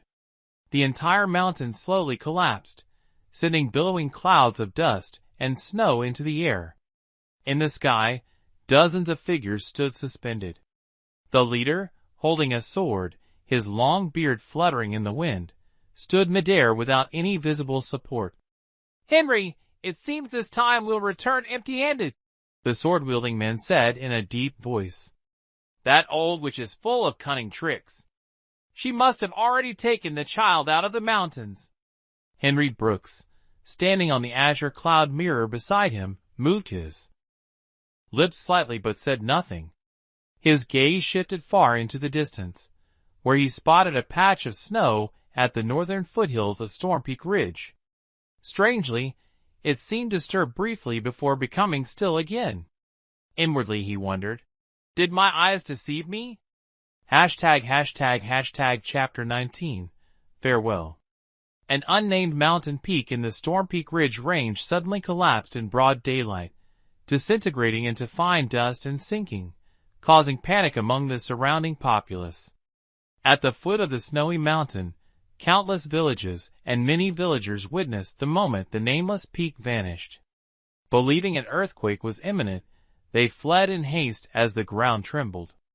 However, to their astonishment, apart from the peak's collapse, there was no earthquake, no avalanche, and not even a single village at the mountain's base was affected. It was as if the entire event was confined to the snowy mountain itself. Perhaps only a few unlucky hunters on the mountain, caught in this earth-shattering moment, would never return home. Some knowledgeable elders speculated that a powerful cultivator's battle might have obliterated the peak. Yet, all of this had nothing to do with Ethan Blake and Selena. At the critical final moment, they were shielded by Snowy as they escaped through a tunnel within the mountain. The two, along with the beast, landed directly in a thick snowfield north of Storm Peak Ridge. They initially intended to get up and find a safer place to hide, but just as Ethan Blake was about to rise, Selena pressed him back into the thick snow. She gestured for Snowy to stay still, then quietly moved under Snowy's belly, exposing only her face to gently breathe the cold air. Snowy, entirely white as snow, concealed the two beneath him. From a distance, they looked no different from a large snow mound. Only upon closer inspection could one realize it was a snow bear lying down. Ethan Blake, don't move. Those people are looking this way, Selena whispered. Hearing this, Ethan Blake dared not budge. He merely blinked and looked at Selena's serious expression. After a long pause, he asked, Selena, are you sure Grandma will be okay? Don't worry. Grandma has 1,000 years of cultivation. Even if she can't win, she can escape, Selena replied with a faint smile. That's good. Ethan Blake heaved a sigh of relief. If Selena was so certain, then surely there was nothing to fear. After a while, Ethan Blake finally spoke again. Did those people split the mountain in half?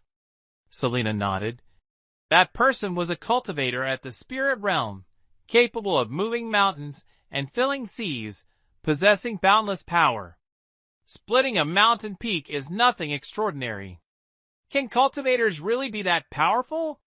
Hiding beneath Snowy's body, though unable to see the situation in the sky, a golden spark flickered in Ethan Blake's eyes. His voice was resolute. Selena, I want to become a cultivator too. Can you tell me how? Selena was momentarily stunned. Then she smiled and said, Kid, don't you know? You've already started walking the path of cultivation. It's just the very beginning, though. Huh? Ethan Blake looked incredulous. The martial techniques you practice daily are the foundation. Granny and I have known for a long time, but she said it would be better for you to discover it on your own, as it would benefit your cultivation journey later. So I didn't tell you, Selena said, stretching slightly to make herself more comfortable. Oh, Ethan Blake murmured, but his mind was in turmoil. So, the illustrations in that book were the foundation for becoming a cultivator. The monk uncle had left him a key to unlocking a mysterious door. Then from now on, Selena, please teach me. I want to become a powerful cultivator like them, so I won't be forced to flee everywhere and can protect those who are kind to me. Ethan Blake's young face turned serious, filled with determination. Well, I can't help you with that. Before leaving, Granny gave me a task to complete. I won't have time to teach you, Selena replied, her eyes darting away. You're not coming with me anymore? Ethan Blake immediately looked disappointed, a hint of panic in his voice. That's right. I'll take you to the Wu Kingdom. Once you're there, I'll head east to the Eastwind Dominion, Selena said. Thinking about the fact that she would soon have to part ways with Ethan Blake, Selena felt a tinge of sadness. I'll be alone again, she murmured softly, her voice so faint it was almost inaudible. Over the past few months of living together, Ethan had grown accustomed to the daily laughter and chatter with Selena. The thought of parting suddenly left him feeling uneasy. Come on now, little man. We'll meet again someday. Aren't you heading to Wu Kingdom to find someone named Richard Blake? Once I've finished my task, I'll come visit you. By then, you'd better prepare some delicious food for me, Selena said, trying to comfort him when she noticed his reluctance. Yet deep down, she thought to herself, the mission entrusted to me is incredibly difficult. Perhaps we might never meet again. You won't lie to me, right? Ethan, after all, was still just a child, with a simple heart. Of course not, Selena replied, quietly taking a deep breath. After that, both fell silent. As they crossed Storm Peak Ridge, they were not far from Wu Kingdom's borders. With Snowy carrying them swiftly, it would take only 3 days to reach their destination. At that moment, both small hearts grew heavy with sorrow, wishing they could simply hide away in the snow forever, never needing to move again. Hours passed, and by the time the sky dimmed, it was already late afternoon. Large snowflakes began to fall as another heavy snowstorm set in. Storm Peak Ridge grew eerily quiet. The people from Virtue Keep gradually retreated, leaving only a few disciples behind to continue their search. It seemed they had given up. All right, it's getting dark, and most of them have left. We need to move now, Selena said as she crawled out from under Snowy, stretching her stiff body. Ethan brushed the snow off himself and nudged Snowy, the massive beast still snoring loudly. It took a while before it finally woke up. Selena didn't dare take out her glowing pearl. Instead, she held Ethan's hand and walked closely beside Snowy, slowly heading northward, leaving Storm Peak Ridge behind. This time, there were no pursuers trailing them, making the journey unexpectedly peaceful. By midnight, Storm Peak Ridge had faded into a giant shadow in the distance. Under the vast sky, Ethan and Selena seemed so small, so insignificant that even a cultivator with profound abilities wouldn't be able to discern their faces from afar. For now, they were safe. After crossing a low mountain pass, they stopped near a massive boulder. Only then did Selena dare to take out the glowing pearl. "Ah, I'm starving. Let's eat something," she said, leaning against Snowy, who had sprawled out on the ground. She patted her stomach as she spoke. We left in such a hurry. Where are we supposed to find food? Ethan replied. His stomach growled with hunger, but the sudden turn of events had left them no time to pack provisions. Don't worry. I've got it covered, Selena said with a grin. She untied a small purple pouch, no larger than her palm, from her waist and dangled it in her hand. Ethan stared at the pouch for a moment before asking, "The food is in there?" Selena chuckled and nodded. "You little brat, you really don't know much, do you?" With that, she gave the purple pouch a shake. Instantly, a beam of white light shot out, and a small wooden table appeared on the snow. To Ethan's astonishment, the table was laden with various fruits and even a plate of pre-sliced meat. Ethan stared in amazement, clicking his tongue in admiration at the magical sight. "This item is a treasure. It can hold many things inside. Cultivators call it a storage pouch." Selena carefully hung the pouch on her waist, speaking with a hint of pride. "How incredible!" Ethan Blake thought hard but couldn't figure out how such a small pouch, no bigger than a hand, could hold a table and so much food. "All right, stop being so amazed. Go gather some firewood so we can roast this piece of meat." Grandma never lets me eat meat, and I've been craving it so much," Selena said, her eyes lighting up as she stared at the piece of meat on the table. Ethan Blake, quite skilled at roasting meat, grabbed Selena's treasure orb and said, "Let me borrow this for a bit." With that, he went off to gather dry grass and branches. Before long, Ethan Blake returned with a large pile of firewood, set up a fire, built a rack, skewered the meat, and sprinkled it with salt. In no time, the aroma of roasted meat filled the air. The two of them feasted on fruit and meat, enjoying a hearty meal. After resting for quite a while, about 2 hours, Selena packed the wooden table and leftover food into the storage pouch. Snowy, their large companion, now full and energized, carried the two children with ease, moving swiftly as if flying. As they rode on Snowy's back, the two gradually drifted off to sleep, leaning against each other with a gentle rocking of the journey. It wasn't until a warm ray of sunlight touched them that they awoke. A few miles ahead, the hazy silhouette of a town appeared before their eyes, bathed in the soft glow of dawn. "There's a town ahead! How wonderful!" Selena exclaimed immediately. Having lived deep in the mountains for so long, relying solely on Grandma Fox and rarely interacting with others, she felt a surge of joy upon suddenly seeing a town. Ethan Blake frowned slightly. "Let's find a place to hide Snowy first. Then, we'll head into town to buy some food before continuing our journey." Selena was surprised by Ethan Blake's lack of enthusiasm, but was unaware of his concerns. He worried that the crowded and bustling town could harbor people from Virtue Keep, Cycle of Souls Order, or Heartforge Fellowship, who might discover their whereabouts, forcing them to flee again. The two found a secluded spot outside the town to hide Snowy before walking in on foot. Ethan Blake remained composed, but Selena was brimming with curiosity about everything in the town, looking around with fascination. Fortunately, nothing unusual occurred.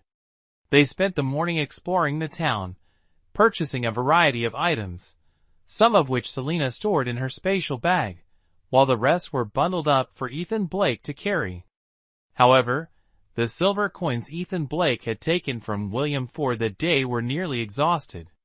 While shopping, they also gathered information and learned that the town was less than 300 miles from the Wu Kingdom border.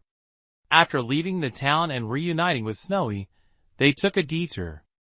The journey was uneventful, and by noon on the third day, they had reached the Wu Kingdom's territory. A massive stone tablet marked the border with the words, "Wu Kingdom Border," painted in bold red strokes. From the tablet, rows of military camps could be seen lined up neatly in the distance. Small black figures, presumably soldiers, moved back and forth, guarding the frontier. Standing in front of the stone tablet for a long time, Selena finally spoke reluctantly. "Ethan Blake, let's part ways here. I'll come find you in the grand capital someday." Ethan Blake's eyes turned red as he grasped Selena's hand, choking back his emotions. "Selena, you must come find me. Don't worry." Selena smiled brightly, though her eyes gleamed with a sharpness beyond her years. "Ethan Blake, you must diligently practice the techniques in that book. To become a cultivator, you need a solid foundation. Also, you must learn to read, or you won't understand what's written in the book." "Got it. I will, Selena. Take care of yourself." Ethan Blake nodded solemnly, gripping Selena's hand tightly before turning to Mount Snowy and resolutely riding away. Watching Ethan Blake's departing figure, Selena's eyes finally welled up with tears. She whispered softly, "Take care of yourself, kid." Chapter 20. The Commanding General.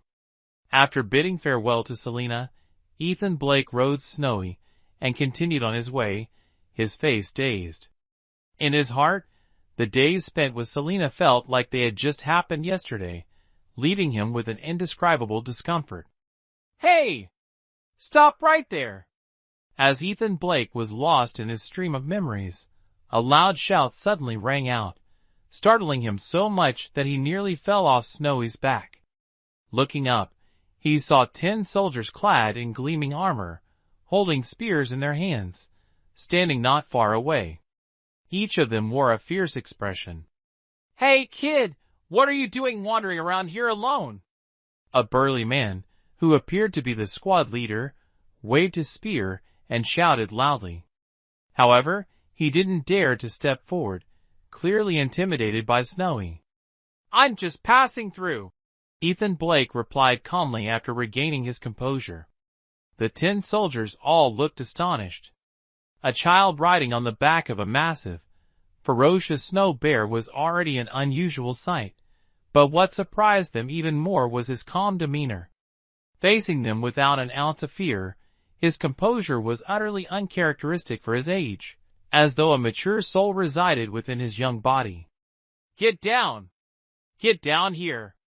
The squad leader hesitated for a moment before shouting again, as if trying to muster his courage. They were stationed at the border, and always on high alert. Now, with such a strange child suddenly appearing near the boundary marker, how could they not feel tense? Ethan Blake remained unmoved. Over time, he had endured countless trials, and encountered many formidable figures. These soldiers, therefore, did not intimidate him in the slightest. Moreover, he had Snowy by his side. Snowy was no ordinary snow bear. Even skilled disciples couldn't stand against it, let alone these ordinary soldiers. Seeing that Ethan Blake didn't respond, the squad leader's face turned pale with anger. A mere child dared to disregard him. How could he maintain his authority before his subordinates after this? With that thought, the squad leader gritted his teeth, took a few steps forward, pointed his spear at Ethan Blake, and said, "Didn't you hear me? I told you to get down. Get down now. Snowy." Ethan Blake had just broken up with Selena, and was feeling down. With no outlet for his frustration, he lightly patted Snowy on the head. Smack!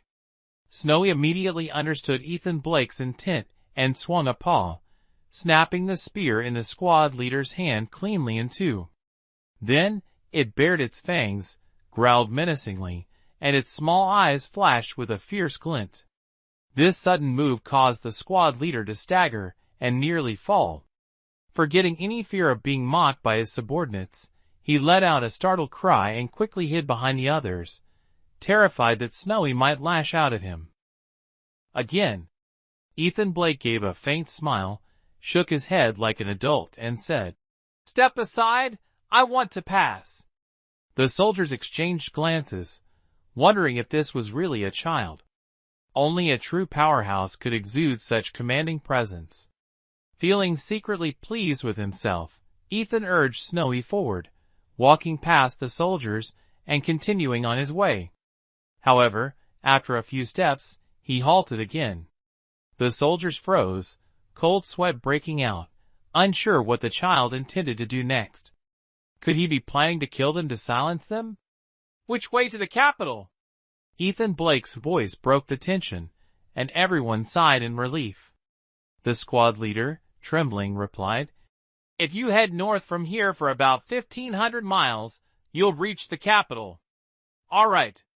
Ethan Blake nodded and, together with Snowy, strode off confidently.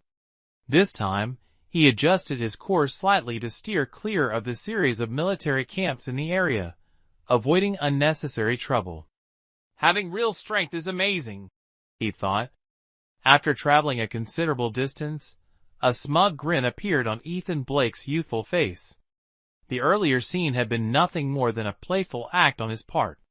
But from it, he had come to appreciate the advantages of possessing absolute power, the ability to instill fear and dominate others with sheer strength. "A cultivator. I must become a powerful cultivator. I want to move mountains, fill seas, and soar through the skies." Ethan Blake raised his head to the sky, his eyes brimming with hope. Over time, he had witnessed the power of cultivators, a strength far beyond that of ordinary mortals. Once someone becomes a cultivator, they stand above others, a true powerhouse. At this moment, His heart was overflowing with yearning for the world of cultivators. Yet, he was unaware that the world of cultivators was far darker, colder, and more ruthless than the mortal realm. Only true powerhouses could survive there. Otherwise, death was the only fate. Both the nation and Wu Kingdom were primarily vast plains. Particularly in winter, when heavy snow blanketed the land, the plains transformed into a snowy wilderness.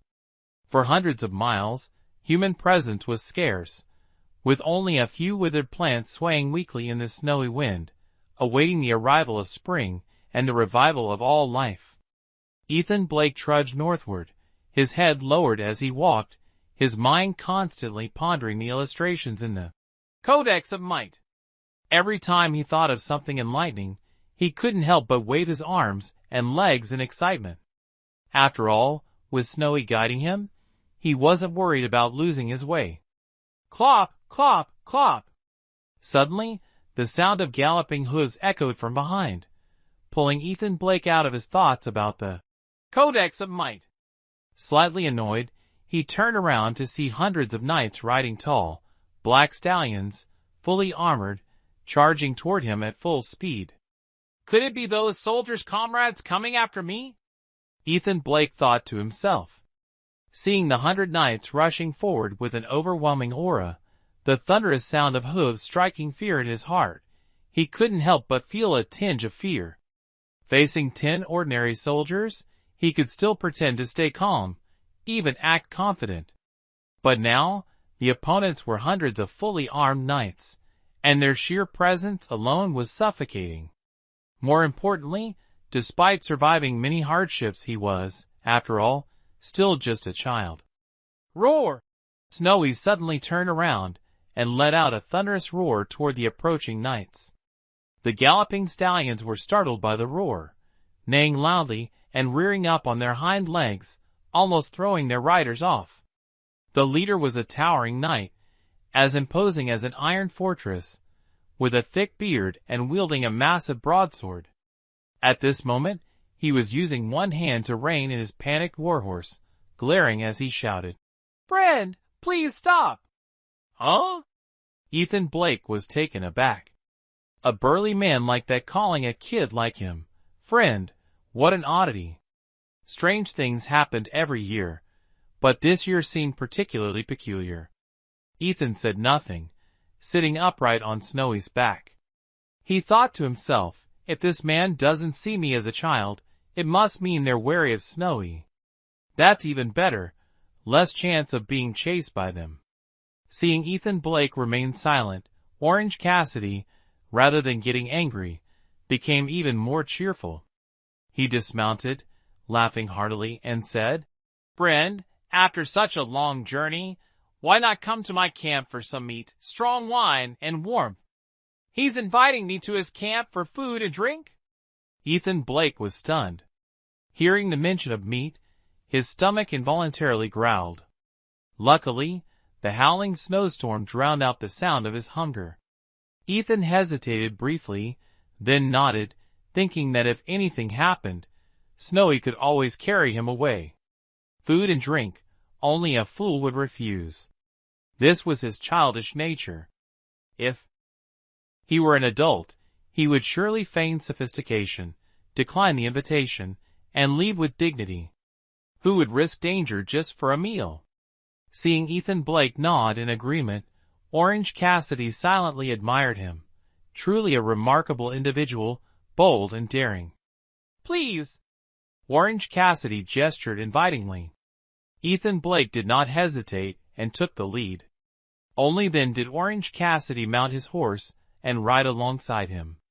The other riders parted to make way, waiting for them to move ahead before following behind. Snowy, with its tall and robust frame, was not much different from the other fine steeds. Ethan Blake sat upright on its back, exuding an air of arrogance, which was indeed unusual. This haughty demeanor was something he had learned from Henry Brooks. Back then, Henry Brooks' disdainful expression had left a deep impression on him, and now was the perfect time to put it to use. The group of 100 men advanced mightily into the expansive camp. Many soldiers curiously eyed the scene, puzzled to see a brazen young boy personally escorted by Orange Cassidy into the camp. Those who had previously encountered Ethan Blake broke into a cold sweat, relieved that they had not acted recklessly before. It turned out this child indeed had an extraordinary background. This border camp was a temporary setup. Though somewhat simple, it was equipped with fireplaces, making it warm and comfortable. Orange Cassidy and Ethan Blake entered the main tent, where they sat as host and guest. Snowy lay crouched at Ethan Blake's feet, its expression vigilant. "Someone! Bring wine and meat. I wish to drink and converse with this friend of mine." "Ha ha! Ah, my friend, may I ask your esteemed name, and where you hail from?" Orange Cassidy laughed heartily, skillfully inquiring about Ethan Blake's identity and origins. Ethan Blake, already prepared, replied with an unchanged expression. "Virtue keep, Ethan Blake." "Huh?" Orange Cassidy was momentarily stunned. Chapter 21, Majestic Might. Inside the large tent of the Central Army, it was as warm as spring. The table was laden with delicious dishes, and the rich aroma of meat filled the air. Orange Cassidy raised his cup of wine and spoke loudly. "So, my friend is a cultivator from Virtue Keep. I have long admired the prestige of your sect, and have always wished to form a bond with a celestial companion. Today, it seems the heavens have smiled upon me. Come, I toast to you." From Ethan Blake, he had learned of the latter's origins in Virtue Keep, which only fueled his enthusiasm. The Blake family, the largest noble house in the Wu Kingdom, had risen to prominence thanks to the backing of Virtue Keep. Now, with the opportunity to befriend a disciple of the sect, it was undoubtedly a heaven-sent chance, one he couldn't afford to miss. However, Ethan Blake appeared youthful, almost childlike, leaving Cassidy uncertain about how to address him. Thus, he seized the moment to offer a toast, masking his awkwardness. Ethan Blake, being young, could hardly stomach the strong liquor served in the army. He shook his head and replied, "General Cassidy, I don't drink. Please enjoy yourself." Orange Cassidy was momentarily taken aback, but quickly understood, breaking into hearty laughter. "Good, good. If Brother Ethan doesn't drink, then eat more meat. In this cold weather, eating will keep you warm." Just moments ago, Cassidy had struggled with how to address him. Now, hearing Ethan Blake refer to himself as "little brother," Cassidy naturally used the opportunity to forge camaraderie. While he refrained from brazenly calling himself "big brother," he did address Ethan as "brother." Ethan Blake, of course, paid no mind to such formalities. Without hesitation, he tossed a sizzling piece of roasted meat to Snowy and grabbed another for himself, devouring it hungrily. His beggar-like instincts were on full display. Orange Cassidy, seeing Ethan Blake's lack of reservation, felt even more delighted. As he drank and ate, he peppered Ethan with questions, hoping to glean some secrets from him. However, Ethan Blake, a mere impostor, simply shook his head at every inquiry, focusing solely on enjoying his meal. Not only did he avoid exposing himself, but his demeanor also left Orange Cassidy even more convinced of his profound and mysterious nature. Drunk and full, Orange Cassidy ordered fragrant tea to be served and invited skilled sword dancers to perform. While enjoying the tea and watching the sword dance, the generals seated on either side couldn't help but whisper among themselves. During the meal, this young man seemed only focused on eating and drinking, giving no serious response to their probing questions. They speculated whether he might be a fraud or a beggar. However, upon further thought, they found it hard to believe. For a youngster like this to dare infiltrate a military camp just to scam food and drink, how bold would one have to be? Moreover, seeing how Orange Cassidy treated Ethan Blake as an honored guest, they could only guess in silence, not daring to voice their doubts. Offending Orange Cassidy was no trivial matter.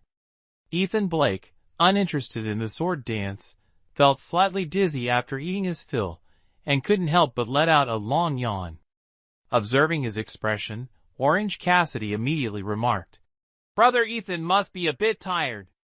Someone, prepare a tent for my brother to rest."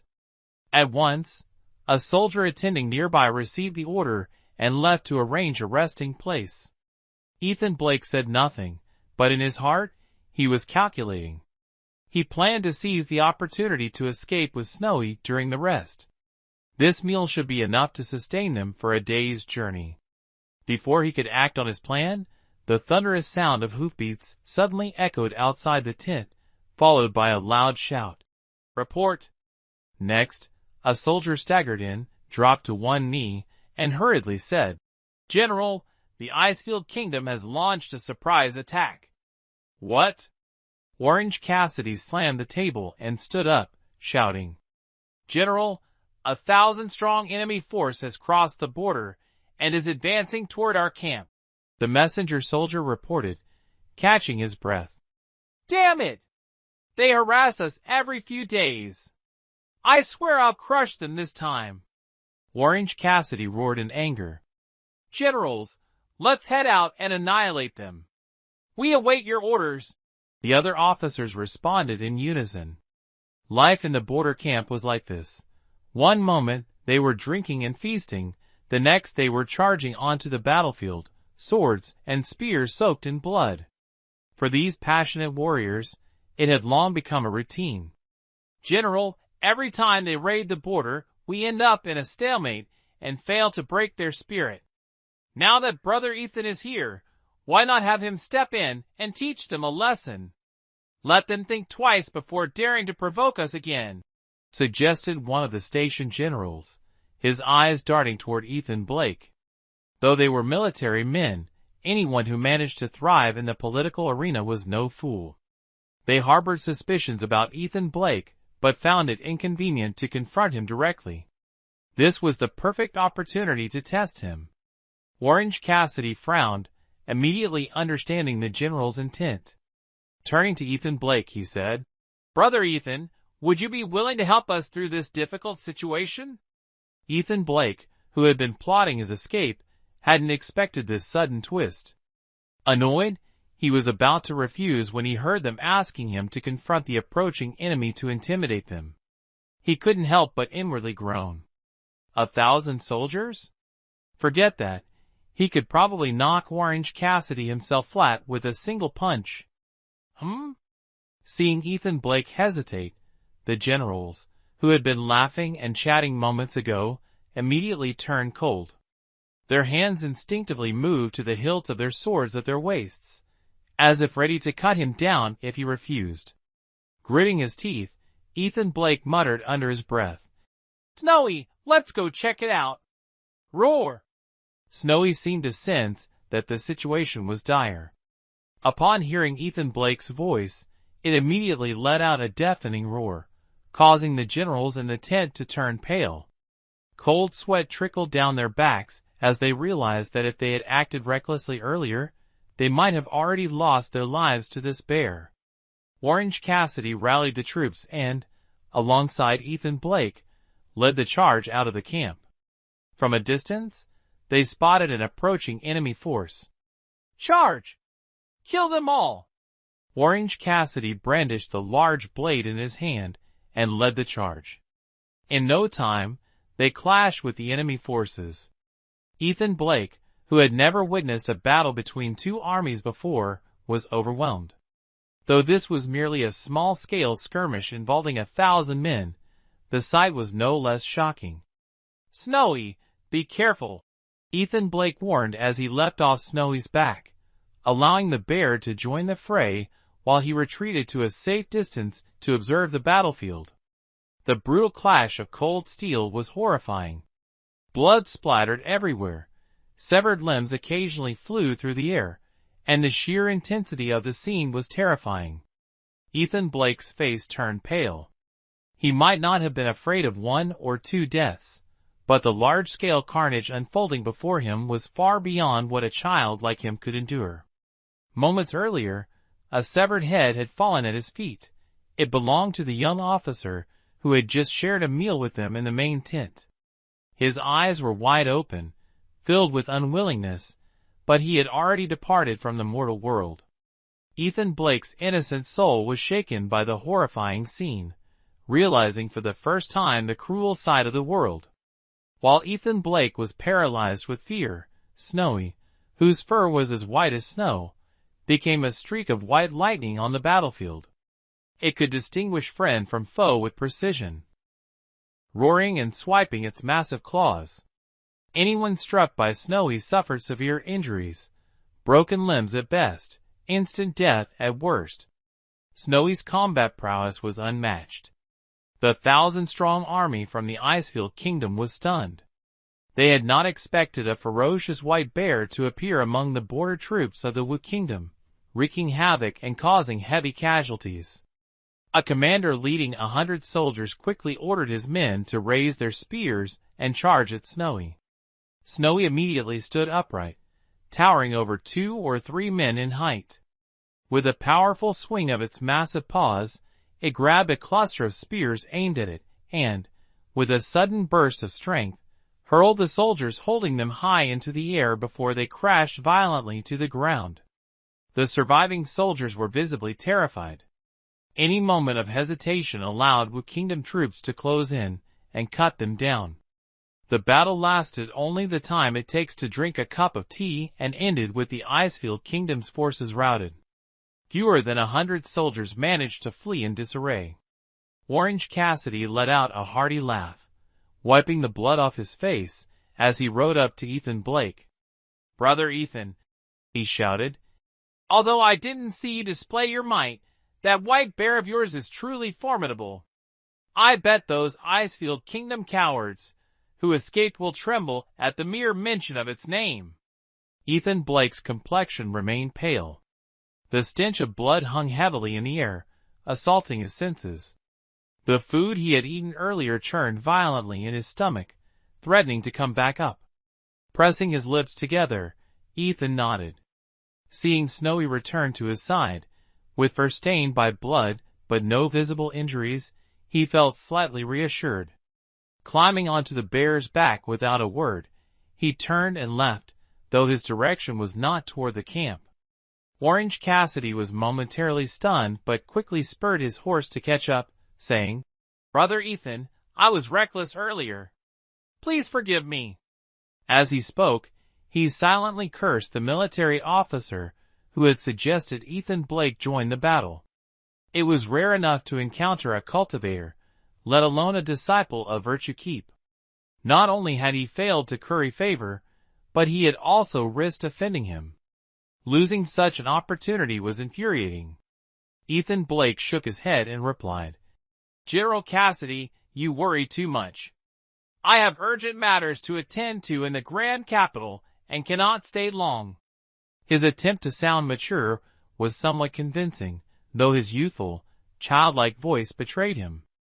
Seeing that Ethan Blake did not appear angry, Orange Cassidy breathed a sigh of relief and smiled. "As long as Brother Ethan is not upset, that is all that matters. If you are in a hurry, I won't delay you further. Let me arrange some provisions and silver for your journey." Hearing this, Ethan Blake naturally did not refuse and happily agreed. Returning briefly to the camp, the soldiers prepared a large bag of dried meat and rations, along with some gold leaves. Orange Cassidy personally escorted him for 30 miles before bidding farewell.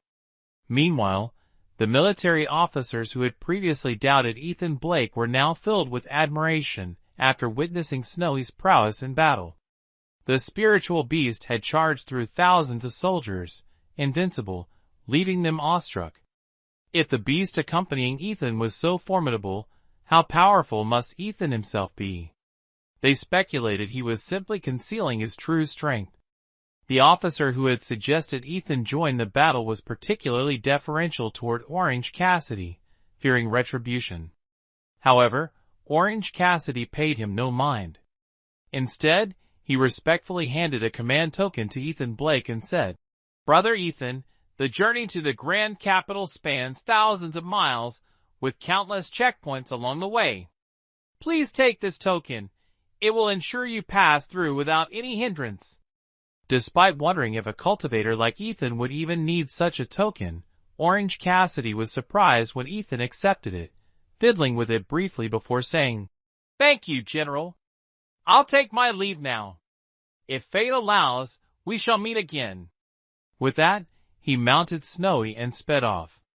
Watching Ethan Blake's figure gradually disappear into the distance, Orange Cassidy finally exhaled in relief, murmuring to himself, "I hope the goodwill I've shown today will be repaid in the future." What he didn't know was that, at that very moment, Ethan Blake was sitting atop Snowy, laughing uncontrollably. This time, not only had he managed to eat and drink for free, but he had also acquired a pile of gold leaves. In an instant, he had transformed into a wealthy man. Chapter 22. The Blake Family. With sufficient food and drink, along with a large bag of gold leaves, and no one chasing him anymore, Ethan Blake found his journey becoming peaceful. However, because Snowy was too conspicuous, Ethan Blake had no choice but to avoid cities and travel through remote areas, which in turn helped him steer clear of many troubles. Just as Orange Cassidy had said, the Wu Kingdom and the Bingyuan Nation were different. Every 100 miles or so, there was a checkpoint along the main roads where travelers were thoroughly inspected. Fortunately, Ethan Blake had Orange Cassidy's token, allowing him to pass smoothly. Even the martial guards stationed at the checkpoints, though curious about a child traveling with a giant snow bear, never dared to question or trouble him. This alone demonstrated Orange Cassidy's significant status in the Wu Kingdom. Thinking back, it was not surprising. Generals guarding the borders often achieved remarkable military feats and held extraordinary positions. Initially, Ethan Blake was curious about why Orange Cassidy was stationed outside the city. But after traveling extensively and gaining more knowledge, he gradually understood. In fact, there was a strategically important fortress at the border where Orange Cassidy was stationed year-round. It was only due to the Bingyuan Nation's constant harassment that Orange Cassidy had to lead his troops out of the fortress, ready for battle at any moment. Additionally, Ethan Blake tried to gather information about Richard Blake. To his surprise, Richard Blake turned out to be a pillar of the Wu Kingdom, a figure revered as the Northern Guardian King. This revelation stirred thoughts in Ethan Blake's mind.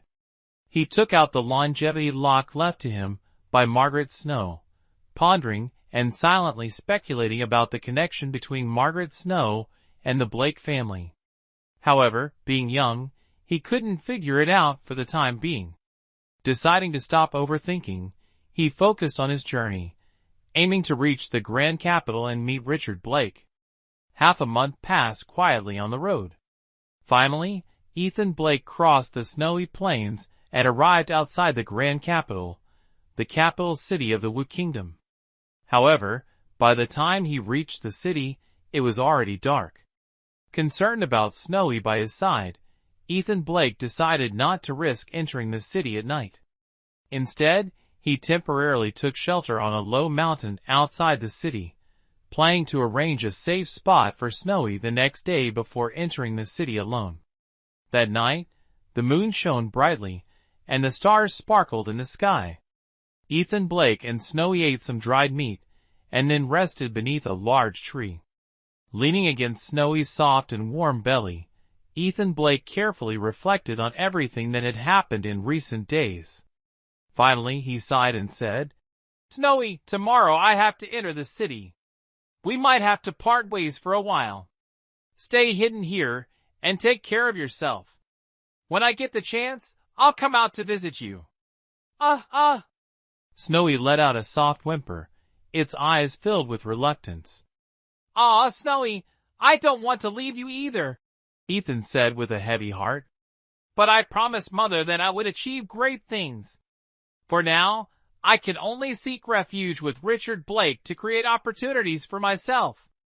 Hee hee. Once I grow a bit older, I'll join a sect and become a cultivator who can summon wind and rain. As he spoke, Ethan clenched his small fist and raised it toward the sky, his eyes brimming with ambition. Oh! Snowy lifted its head and let out a strange cry. Huh? I really doubt you. Are you still a great snow bear? Why does your growl sound like a wolf's? Ethan Blake snuggled his small body against Snowy's belly. Man and beast leaned on each other, gradually drifting into slumber. However, Ethan Blake failed to notice the affectionate, almost human-like gaze in Snowy's eyes, as though Ethan Blake were its own child. A chilly morning breeze swept through the mountain pass. Ethan Blake slowly opened his eyes, realizing it was already past noon. There was no snowfall today, and the sky was clear, but the biting cold of winter felt even more intense. Leaving all the remaining dried meat for Snowy, Ethan Blake carried only his golden leaf token, memorized Snowy's hiding spot, and hurried down the mountain, heading toward the Grand Capital. The Grand Capital, the capital of Wu Kingdom, spanned thousands of acres and housed millions of people. Despite being located in the far north, it was a bustling and prosperous city. Within its walls, carriages bustled and crowds surged endlessly, showcasing scenes of vibrant livelihood. Ethan Blake walked 4 or 5 miles before finally entering the Grand Capital. Though he had traveled extensively with his mother in the past and was well versed in the world, he couldn't help but be awestruck by the city's grandeur. Everything was new. Everything was fascinating. On every street corner, there were wares on display. Taverns, inns, shops, and tea houses stood in close proximity, exuding an air of earthly splendor. At this moment, Ethan Blake wore fine silk garments, a stark contrast to the ragged beggar he once was. He had purchased these clothes in towns along his journey. While he might not know much else, he understood the basic principle that clothes make the man. If he still wore tattered clothing, he would have long been treated as a street rat, chased and scorned by all. Now, dressed as he was, he didn't appear wealthy, but he commanded a bit more respect, making it easier to approach the Blake family. Richard Blake, a renowned figure in Wu Kingdom, resided in a grand mansion within the Grand Capital. Simply asking a passerby was enough to learn the location of the estate, so Ethan Blake had no trouble finding it. Passing through the bustling streets, he arrived at a quieter, less traveled road. The area was tranquil, with magnificent structures exuding the extraordinary status of their inhabitants. Ethan Blake carefully counted the buildings until he reached the middle of the road, where a grand and imposing structure came into view. With red bricks, green tiles, and towering walls, the estate stood out distinctly on this street. This must be it, Ethan Blake murmured to himself, standing not far from the massive residence. The large crimson gate was adorned with golden studs, and the door handles were shaped like ferocious beasts gripping the rings tightly in their jaws. On both sides of the gate stood 2 stone chelins, with mist swirling at their feet, exuding an aura of harmony. The signboard above the gate bore 3 gilded characters, written in a bold and majestic script. Even Ethan Blake, who couldn't read, could sense the sharpness and commanding presence in the strokes. As Ethan Blake was observing the gate, the crimson-red doors creaked open. A servant emerged and addressed him. Hey, you there, kid. I've seen you lingering around for a while now. Do you have some business here? This is the royal residence. If you've got no reason to be here, leave at once. Seeing someone come out, Ethan Blake's face lit up with joy. He quickly stepped forward, bowed slightly, and said to the servant, I wish to request an audience with the prince. The servant was taken aback, scrutinizing Ethan Blake. Seeing that he was dressed like an ordinary affluent child, the servant frowned and said, Whose child are you? Do you think you can just meet the prince whenever you want? Please, brother, I beg for your help. Ethan Blake hurriedly said, pulling a silver ingot from his belongings and slipping it into the servant's hand. This gesture left the servant momentarily stunned. Ethan Blake's demeanor was far from what one would expect of a child. It was clearly the seasoned behavior of an experienced adult. "Heh, you're quite an interesting little one," the servant remarked with a smirk. "Tell me, where are you from? What business do you have with our prince?" Ethan Blake, familiar with dealing with tough characters like this servant, as he had often encountered them while begging, quickly handed over the silver to ease the conversation. Seeing the servant's tone soften, he replied, "I come from the state of Bingyuan. My mother instructed me to seek an audience with the prince." "The state of Bingyuan?" The servant's face showed disbelief as he looked at Ethan Blake. "You came from the state of Bingyuan? Alone?" "That's right." Ethan Blake nodded slightly, carrying himself like a little adult. "What was the saying again?" A precocious youth, Ethan Blake embodied it perfectly. "Humph. This kid, surely he's not lying? The Bingyuan Kingdom is thousands of miles away from the grand capital, and you'd have to cross the ice-filled snowy mountains. For a child like you, that's impossible." The servant didn't believe him, thinking to himself that this must be some mischievous child causing trouble. Irritated, his tone grew less cordial than before. "I'm not lying, big brother," Ethan Blake replied calmly. "Please inform him that the son of Margaret Snow has come to seek an audience. Once the Duke hears this, he will understand." The servant found this strange, thinking it was his unlucky day to encounter such a peculiar child so early in the morning. He glared at Ethan Blake and waved him off impatiently. Go, you little brat. You must have read some idle tale somewhere, and now you're here playing tricks. I almost fell for it. Leave now. If the Duke comes back from court and sees you loitering here, he'll be furious, and you'll face the consequences." Seeing the servant's anger, Ethan Blake chose not to argue. Instead, he walked over to the stone Qilin statue, leaned against it, and silently gazed down the road. "Hey, kid. Didn't you hear me tell you to scram?" The servant grew even angrier when he saw Ethan Blake leaning against the statue, clearly intent on waiting for the Duke. He stormed over, grabbed Ethan Blake by the collar, and tried to lift him up. Ethan Blake, now irritated by the servant's behavior, thought to himself that it was truly unfair, taking money but refusing to help, outright bullying a child. Instinctively, as the servant grabbed his collar, Ethan performed a move he'd learned from a martial manual. He planted his feet firmly, slightly widening his stance without budging an inch. This was the first time Ethan had ever used what he'd learned from the manual. He had no idea how effective it would be, and every movement was purely instinctive. To his surprise, the result was astonishing. "Huh?" the servant exclaimed in shock. He hadn't expected the seemingly frail child before him to feel as heavy as a boulder. Despite the servant's tall and strong frame, he couldn't lift Ethan at all. "Let go of me." Ethan Blake, realizing that simply following the manual's movements could yield such miraculous results, felt a surge of joy. He decided to test out another technique and, in his childish voice, warned, "Let me go, or I won't be polite." With that, he raised his hand and grabbed the servant's wrist. "Ow!"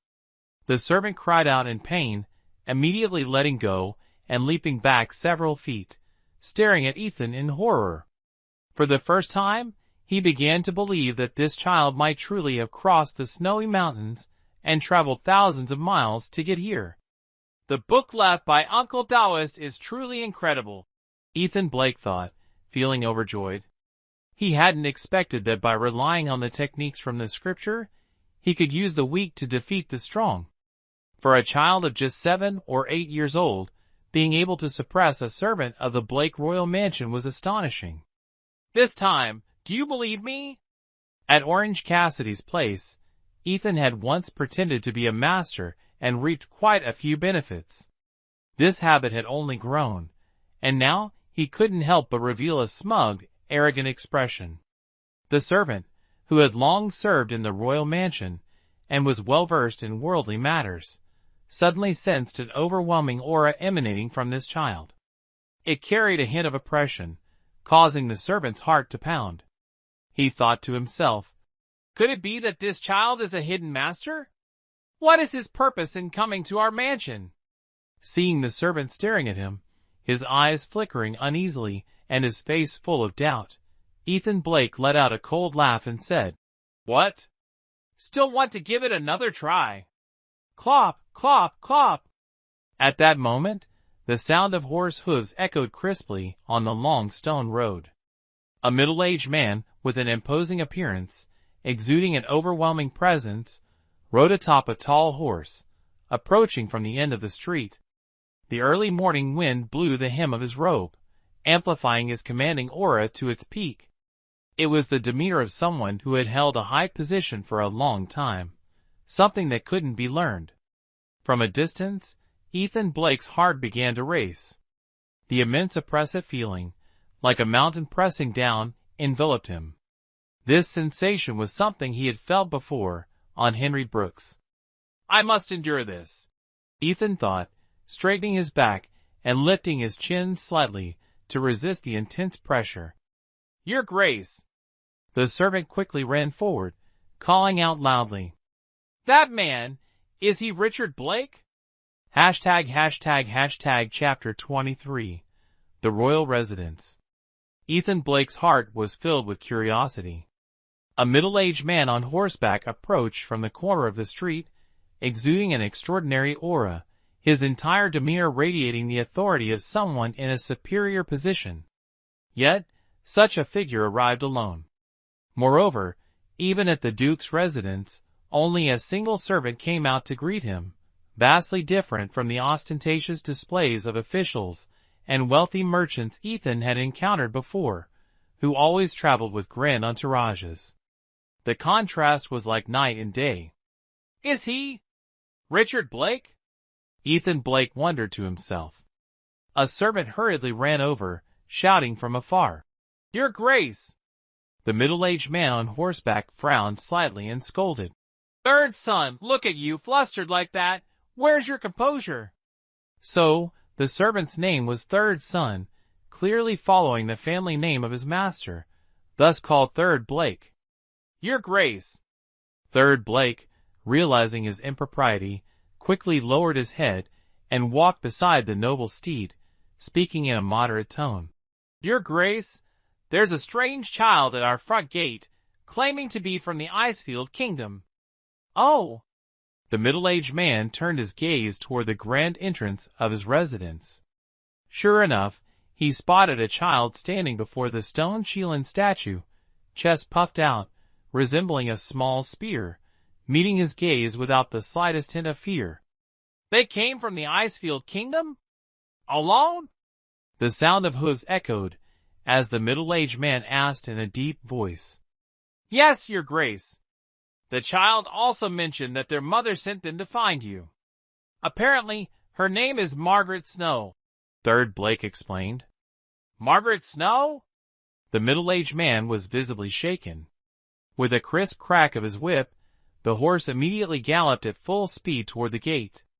Its front hooves reared up, letting out a long neigh before coming to a halt. The middle-aged man dismounted gracefully, landing silently in front of Ethan Blake. He stared intently at the boy's face, his voice tinged with emotion. "Are you Margaret Snow's child?" Ethan Blake watched as the man galloped toward him on horseback, feeling a mix of fear and anxiety. However, unwilling to show weakness, he stood his ground. Now, faced with the man's direct question, Ethan was momentarily stunned, unable to recover his composure for a while. "Answer me, who is Margaret Snow to you?"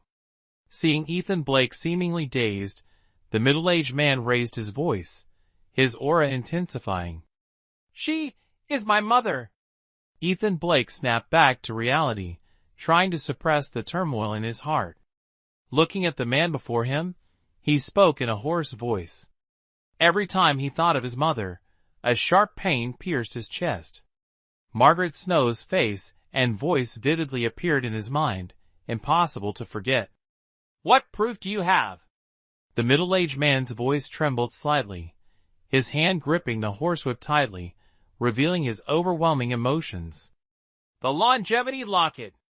Ethan Blake took out the longevity locket and held it before the middle-aged man. He was certain that this man was the one his mother had told him to find. At the same time, this man was also the pillar of the Wu Kingdom, the backbone of the nation, Richard Blake. Richard Blake snatched the longevity locket, and in his tiger-like eyes, faint tears shimmered. He murmured, Margaret Snow, you told your child to come find me.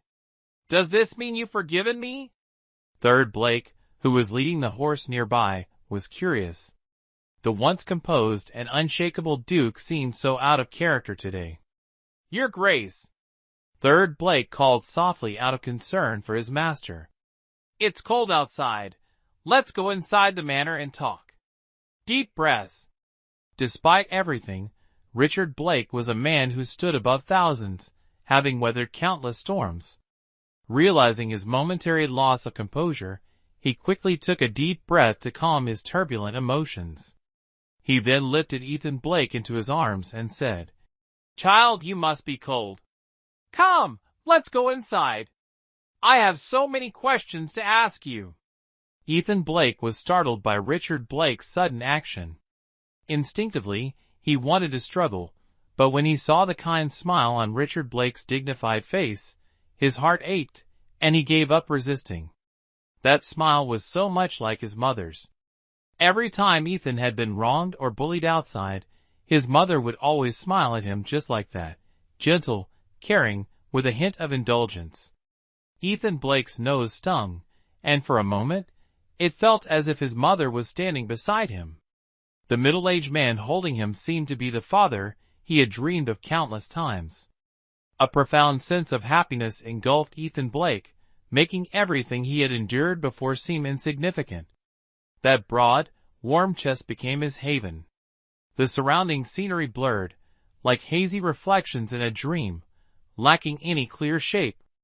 In a daze, Ethan was carried by Richard Blake into the North Duke's manor. When he awoke, he found himself in a grand hall, reclining on a spacious, comfortable chair. Richard Blake was watching him with a concerned expression. Seeing Ethan's eyes flicker, Richard smiled warmly. "Child, this is my manor, and from now on, it's your home too." "Home?" Ethan Blake muttered, taking a long moment to fully regain his senses before asking in a daze. "Sir, are you Richard Blake?" "I am. I'm the one your mother told you to find," Richard Blake said, gently stroking the boy's small head with affection. He sighed deeply and asked, "You look so much like Margaret Snow. What's your name?" "Ethan Blake." "Ethan Snow?" Richard Blake's face darkened as his thoughts spiraled inward. Margaret Snow, so in the end you still. Noticing Richard Blake's distracted expression, Ethan blinked and stared intently at him, carefully observing his face, trying to find any resemblance between them. If this man in front of him were his father, how wonderful that would be. The sudden thought startled Ethan, and he quickly shook his head, trying to dispel it. "Ethan, is your mother doing well?" Richard Blake snapped out of his thoughts, sitting beside Ethan as he asked softly. She's no longer with us." The mention of his mother brought a wave of sorrow crashing over Ethan's heart. He raised his small hand to clutch his chest, his eyes brimming with tears. "What?" Richard Blake froze in disbelief. She's gone? She's gone. She's gone." The words echoed thunderously in his mind. Richard Blake felt as if his heart were bleeding, as though something vital had been ripped away from him. His chest hollowed, and in that instant, he seemed to age dramatically. In the vast hall, only the two of them remained. The silence was suffocating, broken only by the sound of the cold wind howling outside. After what felt like an eternity, Richard Blake finally spoke, his voice heavy with despair. How did your mother pass away? Each word he uttered weighed 1,000 pounds. As he finished his question, this once dominant figure of the Wu kingdom appeared utterly drained, his once straight back now slumping in defeat. How many untold stories were there between Margaret Snow and him? Ethan Blake could only wonder, unable to truly understand. Taking a deep breath to steady himself, Ethan recounted everything, from his encounter with Charles Green, to Margaret Snow's tragic death at the hands of William Ford, and even the relentless pursuit he endured afterward. Though still young, Ethan had already faced countless dangers and seen the darkest sides of the world. He was no longer like other children his age. Recounting those experiences with clarity and coherence allowed the listener to immediately grasp what had occurred. It took Ethan Blake an entire hour to narrate everything that had happened. During this time, Richard Blake gradually regained his usual composure, his face once again exuding an air of authority. As Ethan Blake carefully observed Richard's expression, halfway through his story, when he mentioned Virtue Keep, he suddenly noticed a cold glint flash in Richard Blake's eyes, causing a slight unease to stir within him. From that point onward, Ethan adjusted his story, omitting or altering certain details. For instance, he glossed over the Codex of Might left behind by Charles Green and the encounter with the Lady of the Lake, recounting them vaguely and dismissively. When he noticed Richard Blake's expression returning to its initial calm, the earlier kindness on his face now gone, Ethan felt a chill run down his spine. He thought to himself, so even adults are always calculating, and even someone who gave him the feeling of a father figure was no exception. Could it be that he, like the others, also wants to drain me dry, forcing me to reveal what the Taoist uncle left behind? Ethan wondered silently, though he tried his best not to let his unease show. Ethan, this path has caused you so much suffering. But it's all over now. From now on, you can live peacefully in the Duke's residence. No one will hunt you down or bully you anymore. Unexpectedly, Richard Blake gently patted Ethan Blake's small head, then stood up and loudly declared, Third son, summon everyone in the residence here. I have an announcement to make. Yes, your grace, came the voice of Third Blake from outside. It turned out he had been waiting at the door all along.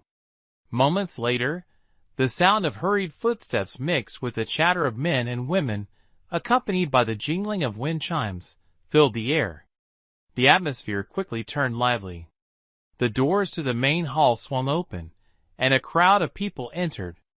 Among them were the young and old, men and women, of various appearances and temperaments. While they had been noisy outside, they immediately fell silent upon stepping into the hall, lining up neatly on both sides. Their curious gazes, however, were all fixed on Ethan Blake. Leading the group was a middle-aged woman dressed elegantly. She appeared to be in her 30s, with smooth, fair skin, a stunningly beautiful face, and a graceful, alluring demeanor exuding an unmatched air of nobility. Most strikingly, her bright, piercing eyes radiated sharpness, making it impossible for others to look away. Your Highness, in such cold weather, I wonder what important matter has prompted you to summon everyone here. The woman gently parted her luscious red lips, her seductive voice resonating, making those who heard it feel as if their very bones softened. Even the young Ethan Blake couldn't help but glance at her a few times, secretly thinking, This aunt is truly beautiful. Richard Blake swept his gaze around the room, cleared his throat lightly, then lifted Ethan Blake into his arms and said, This child's name is Ethan Blake. He is the son of an old friend of mine. Since his parents have passed away, he has come to rely on me. From this day forward, within the royal residence, regardless of gender, age, or status, everyone must take good care of him. To the servants in the household, you are to treat him as your master. Richard Blake's words were clear and resolute, leaving no room for objection. In the grand hall, aside from Richard Blake's concubines and children, There were also servants of higher rank in the household. Hearing the Duke's decree, all nodded in agreement. Particularly, a few boys and girls around the ages of 11 or 12 revealed expressions of delight on their faces, winking repeatedly at Ethan Blake, perhaps thinking they would now have a new friend to play with. Your Highness, whose child is this exactly? I've never heard you mention any old friends with the surname Blake. The beautiful woman cast a casual glance at Ethan Blake, even revealing a hint of disdain, her voice tinged with a coquettish tone. Richard Blake's expression darkened, paying no heed to the woman's charm. My dear, must all of my friends be known to you? The stunning woman was momentarily stunned. As a favored consort of the North Duke, she had never heard him speak to her in such a tone. Feeling a twinge of dissatisfaction in her heart, she let out a cold snort. Humph. Richard Blake paid no attention to her, and immediately ordered Third Blake.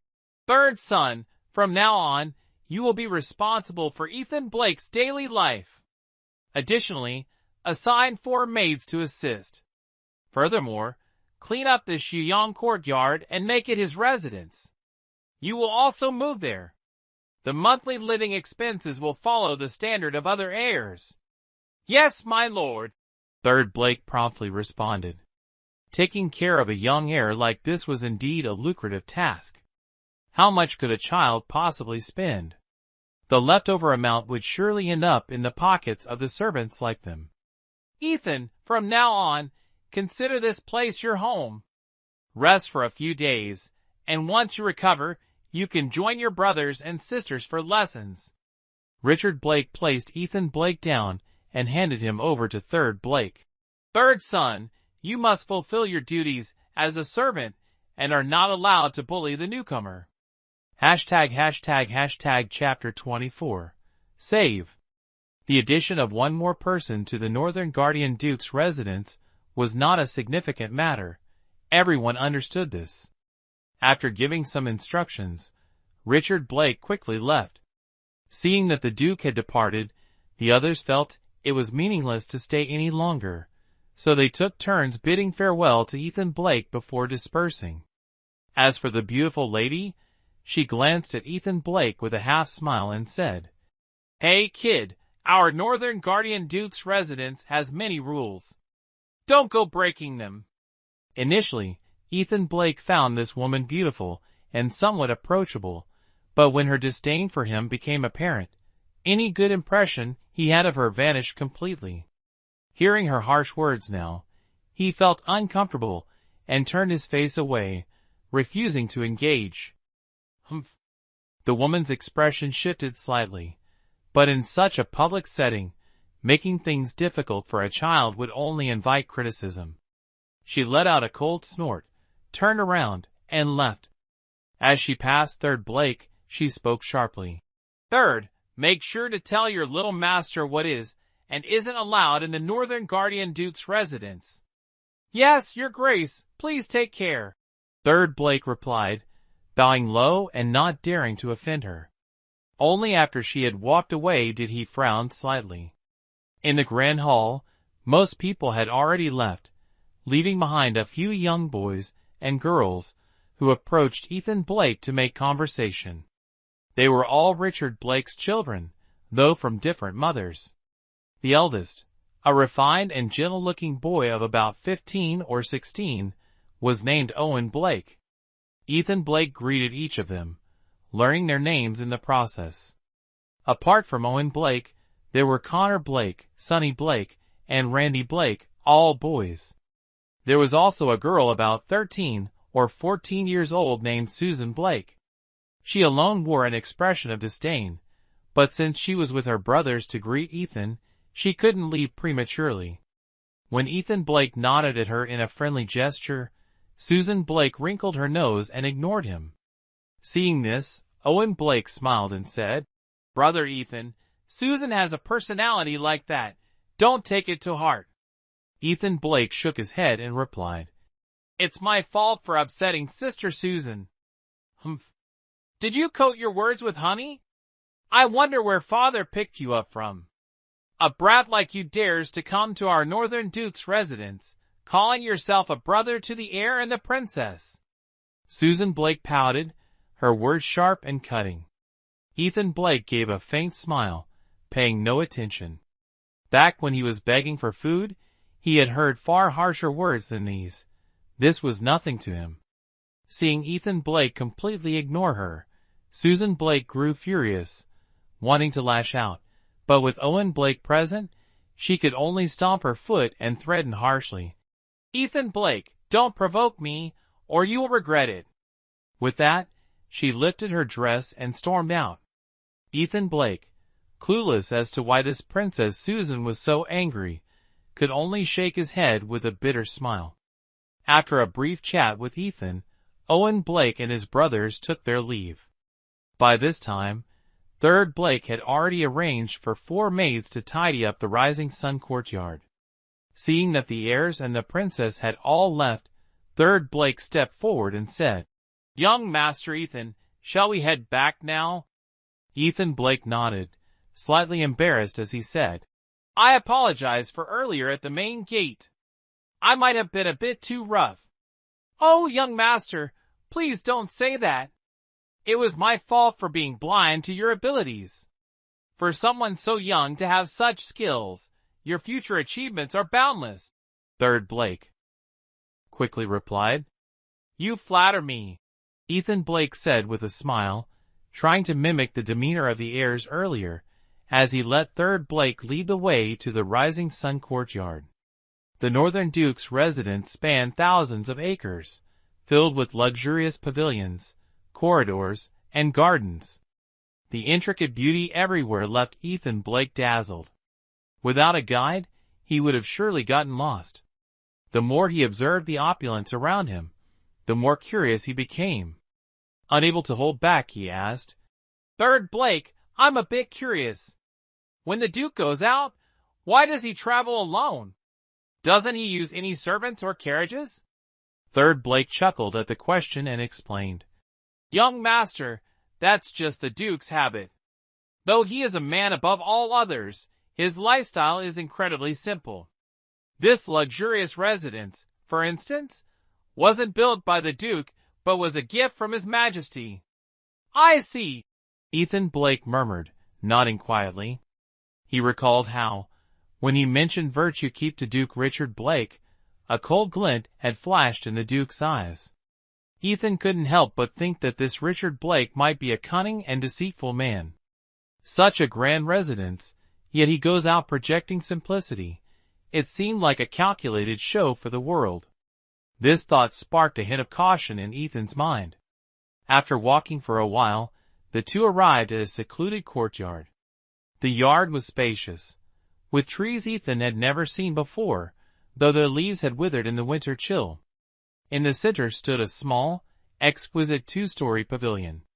Behind it lay a small pond about 100 feet wide, with a miniature mountain in the middle, connected to the shore by a stone bridge. Atop the mountain was a gazebo, complete with a stone table and chairs. Standing inside the pavilion, one could take in the full view of Huyu Courtyard. Surrounding the lake were unfamiliar trees encircling the water, giving it a unique charm. However, it was the harsh winter season, and all the beauty was hidden beneath layers of ice and snow. Only when spring arrived would this scenery come back to life. "Huh?" Gazing at the picturesque view before him, Ethan Blake let out a soft sigh. Third Blake, puzzled, quickly asked, "Young master, what's wrong?" "Nothing. I was just thinking, I only met Lady Susan for the first time, so why is she upset with me?" Ethan Blake couldn't reveal the real reason for his sigh, so he resorted to a lie. "Oh, I see. Heh. Third Blake hesitated briefly before explaining.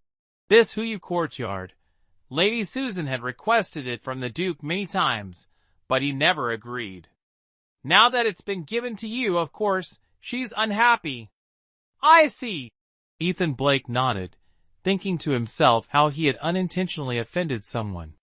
First, there was the beautiful Duchess, who was openly hostile towards him, and now there was a discontented lady of the court. It seemed the days ahead would prove challenging. After taking a glance around, the two returned to the small building. Standing at the entrance were 4 young women in their 20s, all of them graceful and charming. Upon seeing Ethan Blake, they greeted him. "We pay our respects to young Master Snow."